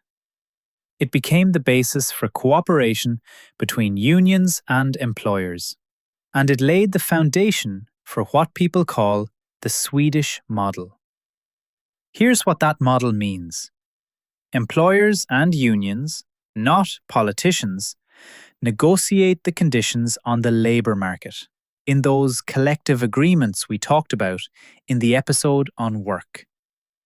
The Swedish model still shapes how wages and working conditions are set here. So there's the first half of the idea, the habit of negotiating. The one people use today to explain the Swedish character appeared 7 years after workers were shot at. That's not a gentle nation. That's a conclusion drawn after a funeral. And there's one more idea from the same period. This one about the state. In 1928, the Social Democratic leader Per Albin Hansson put forward the idea of the people's home. He described it as a society where everyone could feel secure and part of something, no matter where they came from, and where class differences and political divisions would shrink. The country was to be thought of as a home, not a territory. Let's remember, 1931, Ådalen. The military fired on demonstrators. 1938, the Saltsjöbaden Agreement and the foundation of the Swedish model, where working conditions are set by employers and unions, not by politicians. 1928, Per Albin Hansson and the idea of the people's home. Now, an honest question. If a home was being built for everyone, was it really built for everyone? No. Modern society, the one that grew up in the 30s, slowly made life better for most people, but not for all. And the textbook says so directly. First example, the racism that was common at the time. There were so-called racial biological studies, and minorities suffered from them. Sami people, Tornedalians, Jews, and Roma. Parliament also passed special laws that made it harder for certain groups, Roma and Jews, to immigrate to Sweden. Second example, people who were considered unsuitable for society were placed in hospitals and other care institutions, sometimes for the rest of their lives. This happened above all to people with mental illness and to people with disabilities. And it's only recently that Sweden has faced this dark part of its history and given some redress to the people who were harmed. This is worth hearing calmly. The country we're studying in this textbook wasn't a model from the start. It did what others did, and it admitted it late. Knowing this doesn't mean thinking less of it. It means understanding that all the rights we have today didn't come from kindness. They came from working through mistakes. In the Second World War, from 39 to 45, Sweden again stayed neutral and stayed out of the fighting. But the country ended up in difficult situations more than once. When Finland was attacked by the Soviet Union, and when Nazi Germany occupied Denmark and Norway. To lower the risk of being pulled into the war, the Swedish government let German soldiers travel through Sweden on their way to occupied Norway and to Finland. Neutral on paper, but in practice, giving in to the stronger side. During the Holocaust, when the Nazis murdered around 6 million of Europe's Jews, Sweden changed how it acted. In the 30s, the country had a harsh policy that made it hard for Jews to move there. That strict policy continued through the first years of the war, so very few people managed to find safety in Sweden back then. Toward the end of the war, the policy changed, and Sweden did several things to help. About 7,000 Danish Jews escaped to Sweden thanks to a Danish-Swedish rescue operation.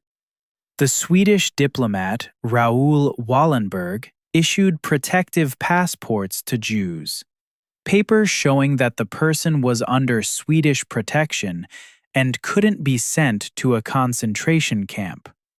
And at the end of the war, the Red Cross rescued thousands of Jews from German concentration camps. They were driven across the border into Sweden on white buses. Let's remember, in the 30s, racial biological studies and laws against Roma and Jewish immigration, people with mental illness placed in institutions, sometimes for life. In both world wars, Sweden was neutral. German soldiers were allowed to travel through. About 7,000 Danish Jews were rescued. Raoul Wallenberg issued protective passports. The Red Cross brought people out on white buses. After the Second World War, Sweden went through a long stretch of strong economic growth. Unemployment was very low, industry was doing well, and people's standard of living rose fast. The Social Democrats had a lot of support from voters, and for most of that time, they held government power themselves, from 1945 all the way to 1976. A strong economy made it possible to carry out big, wide-reaching reforms. That's why this period is often called Sweden's record years. Here's what working people actually got. It's worth hearing the whole list because we still live with it today. The right to a 40-hour working week with Saturdays off. 5 weeks of holiday on full pay. The right to paid holiday changed the everyday life of a factory worker more than any political speech ever did. Better wages meant more people could buy a car, get a summer cottage, and travel abroad on holiday. Healthcare and elderly care were expanded and improved. The social safety net, child benefit, sickness insurance, pensions, got better too. Many of the rights and security systems Sweden has today started right here, in this period. And this is where a turning point happened, the reason we're listening to this course at all. Strong economic development pulled people out of the countryside and into the cities. At the same time, many people came here from other countries to work, from Finland, Greece, Yugoslavia, and Turkey, for example. Sweden, which in the 19th century had been a country people emigrated from, became a country people immigrated to. Notice this: the first people to come weren't refugees, they were workers. They were invited because the factories didn't have enough hands. The fast move into the cities created a housing shortage. To solve it, the state launched what became known as the Million Program in the 60s. The goal was to build 1 million homes in 10 years. New neighborhoods grew up in the suburbs. The flats there were bigger and more modern than the ones in the city centers, and there were shops, healthcare, and schools nearby. Equality grew during the record years too. The wage gap between men and women got smaller. More and more women started working outside the home, and to make that possible, childcare was expanded. The 60s were a decade when young people protested against injustice and took peace, the environment, and international solidarity seriously. That's also when the way people addressed each other changed. People started saying "du" to each other instead of using titles and the formal "you." It sounds like a small thing, but it reflected a more equal society too. And one more change from the same time. In the early 60s, television arrived, and it changed how people got their news and their entertainment. Let's remember, the record years, 1945 to 1976, the 40-hour week and 5 weeks of paid holiday. Sweden became a country of immigration, and the first to arrive were workers from Finland, Greece, Yugoslavia, and Turkey. The Million Program of the 60s, 1 million homes in 10 years, and the reform in how people addressed each other, saying "du." Since the mid-70s, Sweden has gone through one more big transformation. The industrial society became an information society, a knowledge society. But at first, it felt like an economic crisis. Competition grew. Countries in other parts of the world started making goods more cheaply. Several large Swedish factories did so badly that they had to close, and unemployment went up. Partly as a reaction to the crisis, in 1976, Sweden got a government that wasn't social democratic. That was the start of a series of governments taking turns, social democratic and right-wing. In the information society, technology started developing fast, and that changed how people looked at education. People needed to study more. Universities and colleges were expanded, and people stayed in education longer than before. There was a growing need for lifelong learning. Knowledge went out of date quickly because technology was moving faster and faster. Out of the same need came more opportunities for adult education. In the 90s, immigration to Sweden started rising again. Now many people came as refugees, from dictatorships and from countries hit by war. At the same time, segregation and hostility toward outsiders were growing. So integration and the fight against exclusion became important in public debate and in politics. From the 80s on, the rights of the individual mattered more. More and more people wanted to choose for themselves, their school, for example, or their health care, and freedom of choice became a big political question. At the same time, the rights of children and of different minorities were strengthened, and there were more laws against discrimination. Attitudes changed too, toward people with a different sexual orientation or a different gender expression. from strong discrimination to more and more acceptance. And the last big change, which started in the 90s and is still going on right in front of us, the digital revolution. Computers, the internet, smartphones, and lately artificial intelligence have changed how people work, study, talk to each other, and get information. Digitalization has made fast trade, international cooperation, and the exchange of information much easier. Today, Sweden has grown into a high-tech information society where digital technology and connections with the whole world are just part of everyday life. Let's gather 200 years into a single thought. A poor farming country that 1 person in 5 left. Votes that were sold to wealth until hundreds of thousands of people demanded something else, by legal means, through libraries, study circles, and newspaper articles. The shots at Odalen, and an agreement 7 years later. A home for everyone that not everyone was let into at first. Holidays, pensions, and child benefit, which came because the economy could afford them, not because someone suddenly got kinder. And workers from Finland, Greece, Yugoslavia, and Turkey, who were the beginning of something we're now part of ourselves. And from that comes a conclusion more useful than any date. Everything that feels natural and eternal in Sweden today, 1 vote each, 5 weeks of holiday, agreement instead of orders, has an author, a date, and a price.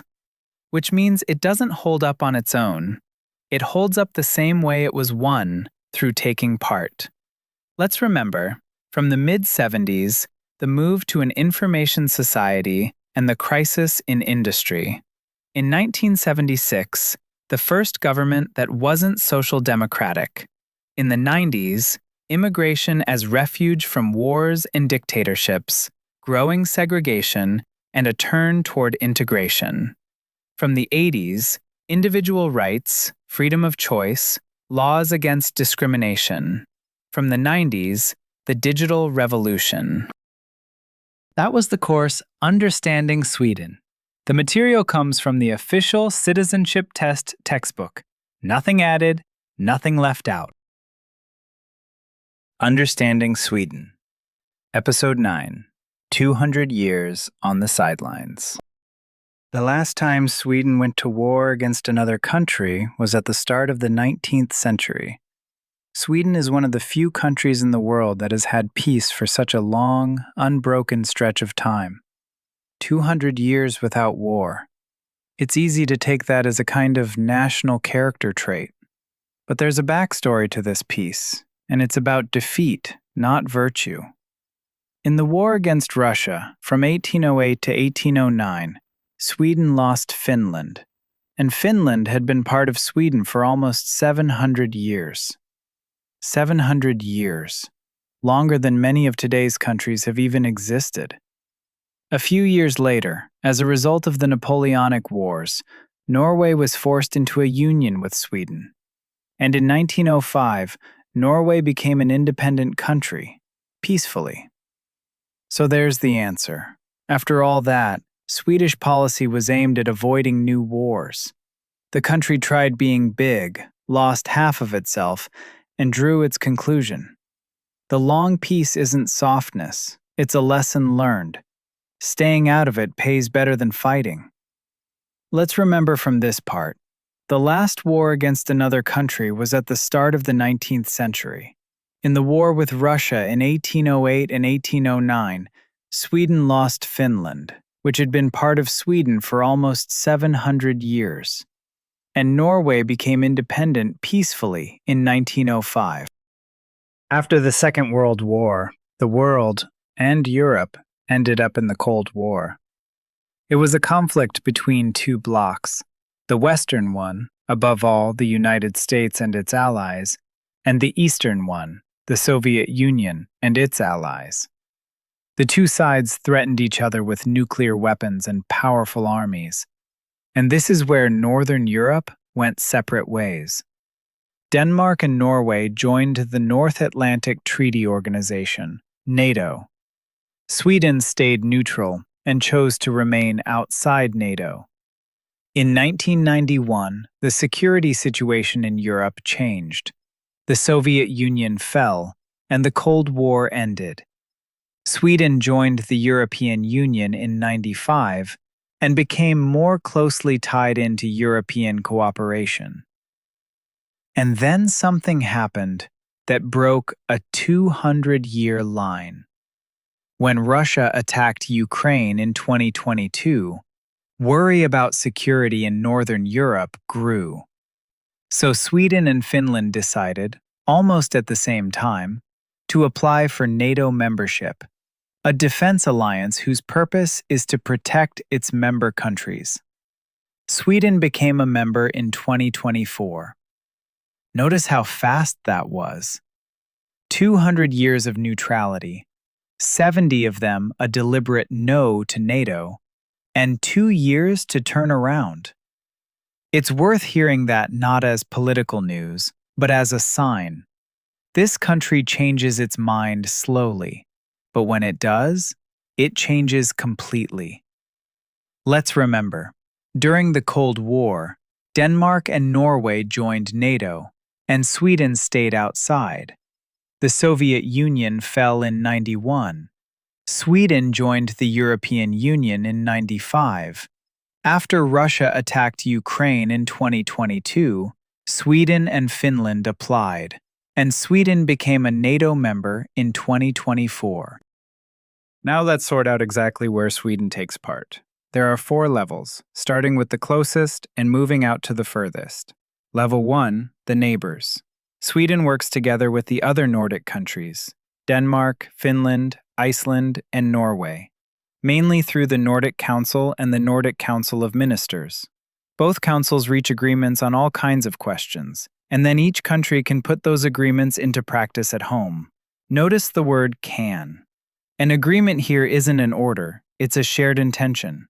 Level 2, the European Union.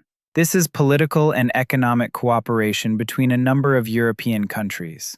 It began after the Second World War to build peace and stability in Europe. Sweden has been a member since 1995. The member countries work together in many areas: agriculture, the economy, the environment, trade, migration. They make joint decisions and create laws that apply in every member country. The main idea behind the union is simple. Together, countries are stronger. And for an ordinary person, that comes down to 4 freedoms. People can study, move, work, and sell goods freely between countries. For example, any citizen of the Union can work or study in another Union country. Level 3, and people mix it up with Level 2 all the time. Sweden is also a member of the Council of Europe. That's a separate European organization, founded in 1949, and it works for human rights, democracy, and the principles of the rule of law. The European Court of Human Rights belongs to it. The difference between the European Union and the Council of Europe is worth remembering. The first one deals with shared laws and the economy. The second one deals with human rights, and it has a court you can turn to if your own state has violated them. Level 4, the whole world. Sweden is a member of the United Nations. Almost every country in the world belongs to it, and it was founded in 1946 after the Second World War. It has 4 goals: to keep peace and security in the world, to solve conflicts and stop wars, to work for the equal worth and self-determination of all peoples, and to work for human rights and freedoms. And then there's what Sweden does on its own. The Swedish International Development Cooperation Agency, known as SIDA, is a government agency working to reduce poverty and oppression in the world. Through SIDA, Sweden supports other countries in developing democracy, equality, the economy, and a sustainable society. Let's remember this. Nordic cooperation runs through the Nordic Council and the Nordic Council of Ministers. Sweden has been in the European Union since 1995, and it gives 4 freedoms: to study, to move, to work, to trade. The Council of Europe was founded in 1949 and works with human rights, and the European Court of Human Rights belongs to it. The United Nations was founded in 46, and SIDA is the Swedish Agency for Development Aid. One part left, and this one touches us directly, much more directly than it might seem at first. Sweden is responsible for defending the country and the people who live in it. And here's the wording from the textbook, worth hearing word for word. Everyone who lives in Sweden and is between 16 and 70 years old may be required to help defend the country if it becomes necessary. This is called the duty to take part in the total defense. Notice two words, who lives, not citizens. The duty is tied to living in the country, not to a passport, unlike the right to vote in parliamentary elections. It's a useful asymmetry to keep in mind. The duties come before the rights. Sweden's total defense has two parts, military and civil. The military defense is the armed forces, the army, the navy, and the air force. Their job is to defend Sweden's territory and its independence. On top of that, they have to be able to take part in international operations. Sweden has universal conscription. It covers all men and women who have turned 18. All of them, men and women both. That's not a slip of the tongue. What happens next is gentler than it sounds. People answer questions and take tests. Then it's decided which of them are suitable for basic military training. And only some of them go on and actually do that training. Now here's the second part of the total defense, the part people usually don't think about. Civil defense means that meeting threats and challenges in society isn't only the military's job. It covers all the work that keeps schools, workplaces, and healthcare running in the event of war or a crisis. This is worth taking in. A teacher, a nurse, a driver, an electrician, someone in the stockroom at a shop, they're part of the country's defense too, and not in a poetic sense. Carrying on with their ordinary work is written right into how the defense is built. The armed forces' task is to strengthen both the military and the civil defense, to raise resilience, and to deter anyone who might attack. Let's pull the series together. For 200 years, Sweden stayed out of it, because once it tried the other way and lost Finland. It said no to NATO through 70 years of the Cold War, and then applied 2 years after Russia attacked Ukraine. It sits inside 4 networks at once: its neighbors, the European Union with its 4 freedoms, the Council of Europe with its Court of Human Rights, and the United Nations. And at the same time, it's preparing its own defense in a way that includes every person living here between 16 and 70. And that leads to a conclusion you rarely hear in a language course. We didn't move to some quiet place off to the side of history. We moved to a country that has just rethought its biggest decision in 200 years. And in that rethinking, we don't only have rights. We have a role written into the law. Let's remember, the duty to take part in the total defense applies to everyone living in Sweden between 16 and 70 years old. The total defense has 2 parts, military and civil. The armed forces are the Army, the Navy, and the Air Force. Universal conscription covers men and women from the age of 18, but only some of them do the training. And the civil defense keeps schools, workplaces, and healthcare running in a crisis.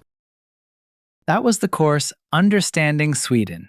The material comes from the official citizenship-test textbook. Nothing added, nothing left out. Understanding Sweden. Episode 10. Religion left the state and stayed in the calendar. Sweden is a secular state. That means the state is religiously neutral. It doesn't take the side of any one religion, and it doesn't discriminate against any religion either. The state guarantees everyone the right to decide for themselves whether they want to belong to a religion or not. It sounds like something that's always been there, but freedom of religion here wasn't always obvious at all, and the dates are worth hearing. For a long time, the Protestant Lutheran Church was the only religion allowed. It wasn't until 1860 that Swedes were permitted to leave Svenska kyrkan, and even then, only if the person joined another Christian community. So you could leave, but you couldn't simply not believe. The real breakthrough came with the Freedom of Religion Act of 1951.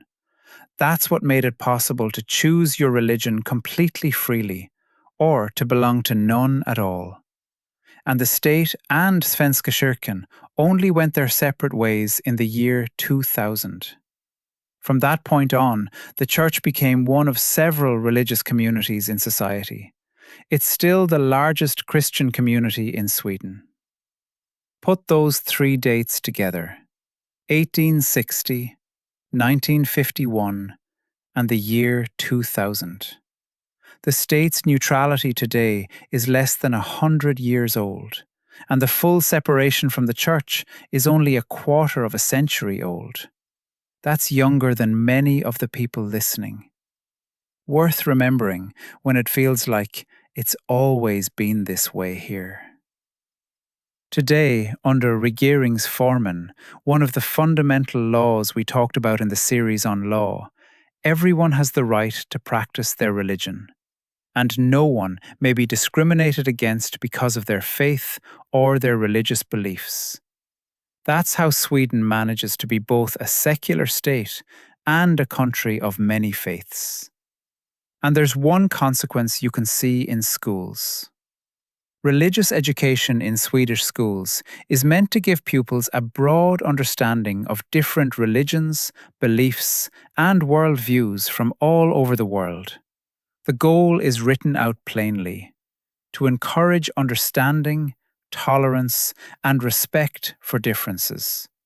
Not to explain which faith is the right one, but to teach people how to live side by side.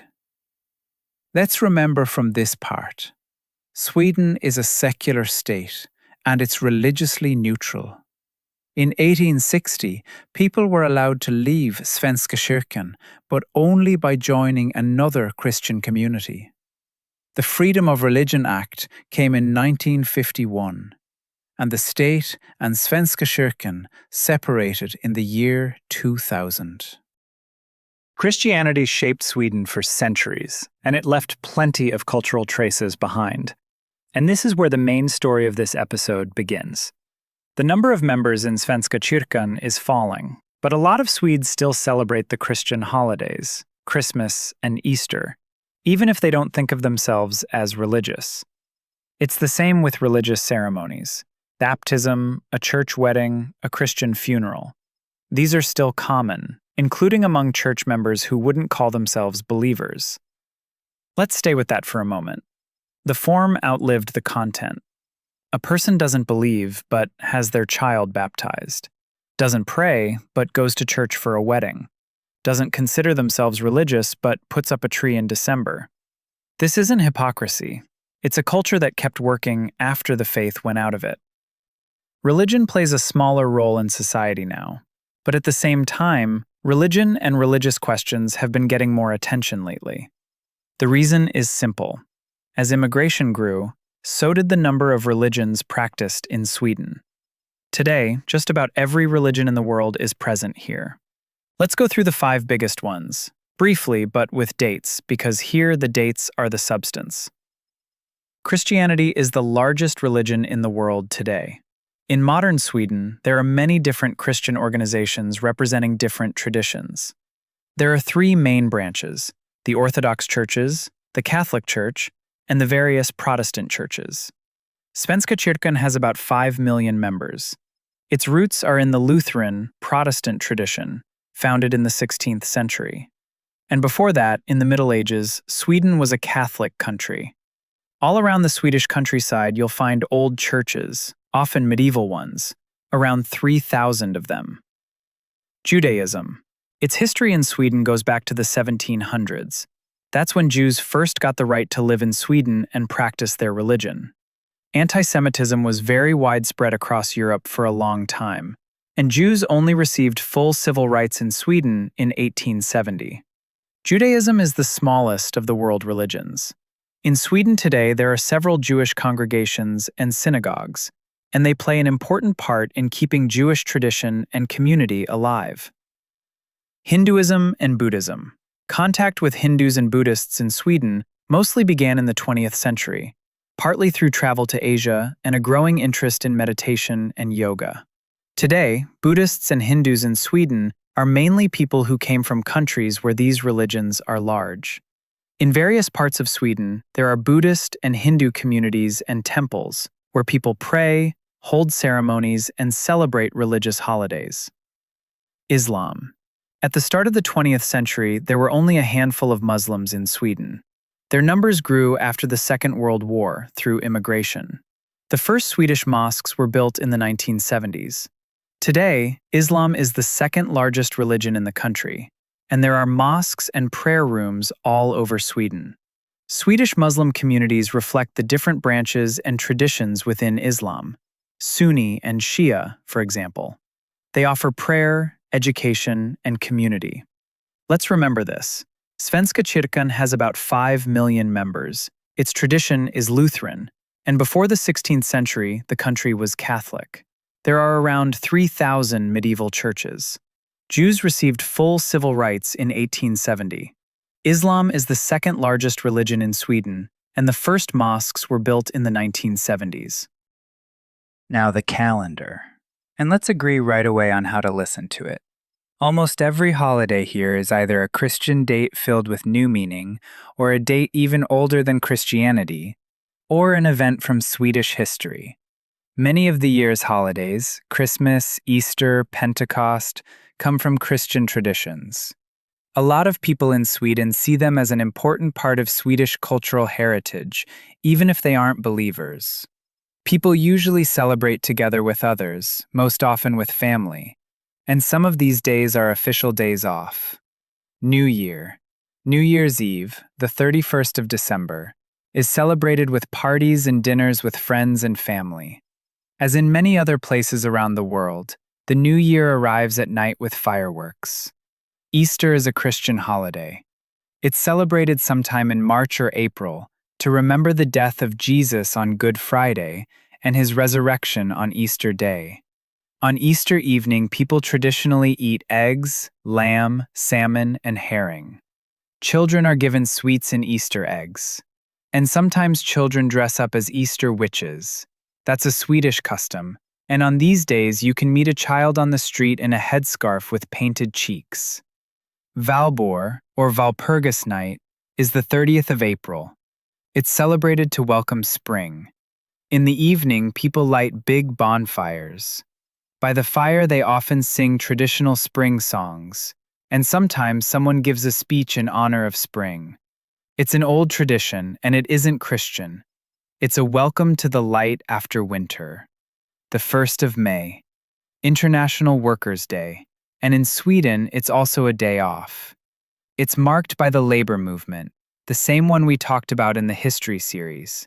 It holds demonstrations all over the country. People from trade unions, political parties, and other groups give speeches about social and political questions. Notice this. A demonstration here isn't a protest against the system. It's part of the system. Let's remember, New Year's Eve is the 31st of December, fireworks. Easter is in March or April. The food is eggs, lamb, salmon, herring. Valborg is the 30th of April, bonfires and spring songs. The 1st of May is Workers' Day, demonstrations by the labor movement, a day off. The 6th of June is Sweden's National Day. It only became a public holiday in 2005 by a decision of the parliament, so quite recently. Why the 6th of June? There are two reasons, and both are historical. On the 6th of June, 1523, Gustav Vasa was elected King of Sweden, and that's seen as the beginning of Sweden as an independent state. And on the 6th of June, 1809, a new form of government was adopted, one that forced the king from then on to share power with the parliament. One date, the birth of the state, and limits on its king. On this day, the flag goes up and speeches are made. And there's one more detail worth listening to closely. Many communer hold special ceremonies on the National Day to welcome new citizens. If you've been granted Swedish citizenship, your commune invites you, and they welcome you. Midsommar, the Midsummer Festival. It's about summer and light arriving. Midsommar Eve is always celebrated on the Friday between the 19th and the 25th of June. In Sweden, this is an old tradition, going back to the time before Christianity. On Midsommar Eve, many people hold parties outdoors. They weave wreaths of flowers, they dance, they sing and play around the midsummer pole. The usual food is herring, new potatoes, and strawberries. If you ask a Swede to name the most Swedish day of the year, this is the one they'll name. All Saints' Day is a Christian holiday. On this day, many people go to the cemetery to light candles on the graves of relatives and friends, to remember and honor those who have died. It's celebrated on a Saturday at the end of October or the beginning of November. Notice how the year is built. In spring, people light bonfires to greet the light. In the middle of summer, they dance around the pole because that's when there's the most light. In autumn, they light candles at the cemetery when the light is running out. The Swedish year isn't a church calendar. It's a conversation with the light. Christianity came later and settled on top. Let's remember, the National Day is the 6th of June, and it became a public holiday in 2005. Gustav Vasa was elected king on the 6th of June, 1523, and on the 6th of June, 1809, a form of government was adopted that required the king to share power. Communer welcomed new citizens on that day. Midsommar Eve is the Friday between the 19th and the 25th of June, and the food is herring, new potatoes, and strawberries. All Saints' Day is a Saturday at the end of October or the beginning of November, with candles on the graves. What's left is the end of the year, and in this country, the end of the year is set up as a fight against darkness. In December, Sweden goes dark in the middle of the day, and the whole Swedish December is really just different ways of lighting a light. Advent, the 4 Sundays before Christmas, which falls on the 25th of December. The word Advent means arrival, and traditionally it was the time of preparing for Christmas. Lots of homes have an Advent calendar. The children open one little window every day, right up to Christmas Eve. In most homes, there's a glowing Advent star hanging in the window, and a candle holder with 4 candles on the table. Every Sunday, they light one more candle, all the way to Christmas. Lucia, the 13th of December. Back in Catholic times, this was the day people celebrated Saint Lucia. The form the holiday has today started taking shape in the 19th century, and the point of it, in large part, is to spread light at the time of year when there's the least of it. Here's what it looks like. Schools and many other places hold Lucia processions. One person is Lucia, wearing a crown of candles on her head, and everyone else carries candles in their hands. They sing special songs about Lucia and about Christmas. And on this day, it's the custom to serve special saffron buns. Christmas. Traditionally, it's the Christian holiday celebrating the birth of Jesus. In Sweden, Christmas is a big family holiday. On Christmas Eve, the 24th of December, families get together to spend time with each other, eat special Christmas food, and give each other presents. Notice the date. The main evening here is the 24th, not the 25th. Many people bring a fir tree into the house and decorate it with garlands, baubles, and tinsel. Some get up early on the morning of the 25th to go to a church service called julotta, the Christmas morning service. But plenty of people celebrate Christmas simply as a family holiday, with no religious meaning at all. And now the last part of the chapter, the part that matters most for us. When people move to another country, they bring their traditions with them and adapt them to the places and the people they meet. The textbook gives examples of traditions that came to Sweden with newcomers. Eid al-Fitr, the holiday that ends the fasting month of Ramadan. The Persian New Year, Nowruz, and the Kurdish New Year, Nowroz, both celebrated around the spring equinox, the 21st of March. Notice that this isn't some separate footnote at the end of the chapter. It's the same mechanism that everything else runs on. Valborg came out of paganism and became Swedish. Lucia was a Catholic saint and became a school procession. Christmas was a church holiday and became a family one. And now Nowruz and Eid al-Fitr are entering the same calendar the same way. People celebrate, the neighbors get used to it, the form stays. Let's pull the series together, and the whole course. Religion left the Swedish state late, fully only in the year 2000, and it went on living in the calendar just without the obligatory belief. The holidays here aren't so much about doctrine as about light. Bonfires in April, a pole in June, candles in a cemetery in October, a star in the window in December. And this calendar has never been closed. It's always been picking up something new and digesting something old. Which brings us to the thing worth ending on. In a country where the state is religiously neutral and the law forbids discrimination because of faith, the question, will they accept our tradition, is the wrong question. The right question is, will we go to our neighbor's bonfire and will we invite them to ours? That's exactly how this calendar has been put together over the last 1,000 years. Let's remember, Advent is the 4 Sundays before Christmas, and each Sunday you light a candle. Lucia is the 13th of December with a candle procession and saffron buns. Christmas Eve is the 24th of December with presents and special food. And with newcomers, Eid al-Fitr, Nowruz and Nowruz came to Sweden, celebrated around the 21st of March. That was the course Understanding Sweden. The material comes from the official citizenship-test textbook. Nothing added, nothing left out. That's the end of the course. If it helped, there are 2 free things that help it reach other people. If you're listening on YouTube, hit like and leave a comment about which episode was useful. That's exactly what gets YouTube to show the course to new people. If you're on our page, send the link to someone else who's preparing for the test. Everyone you send it to is one more person who'll pass. And a quick word about us. This course was made by the DocPilot team. We explain confusing letters and documents in plain language. You photograph the letter, and the service tells you what it is, what it means for you, and what to do by when. The course is about Sweden, but the service itself isn't limited to one country. It reads letters from any country in any language. Tax office, immigration service, bank, insurance, court, employer. Remember Miriam from episode 4, whose letter sat on the shelf for a month? That's exactly who we built this for. DocPilot is on the App Store, on Google Play, and in the browser. Getdocpilot.app. Thanks for listening. Good luck on the test.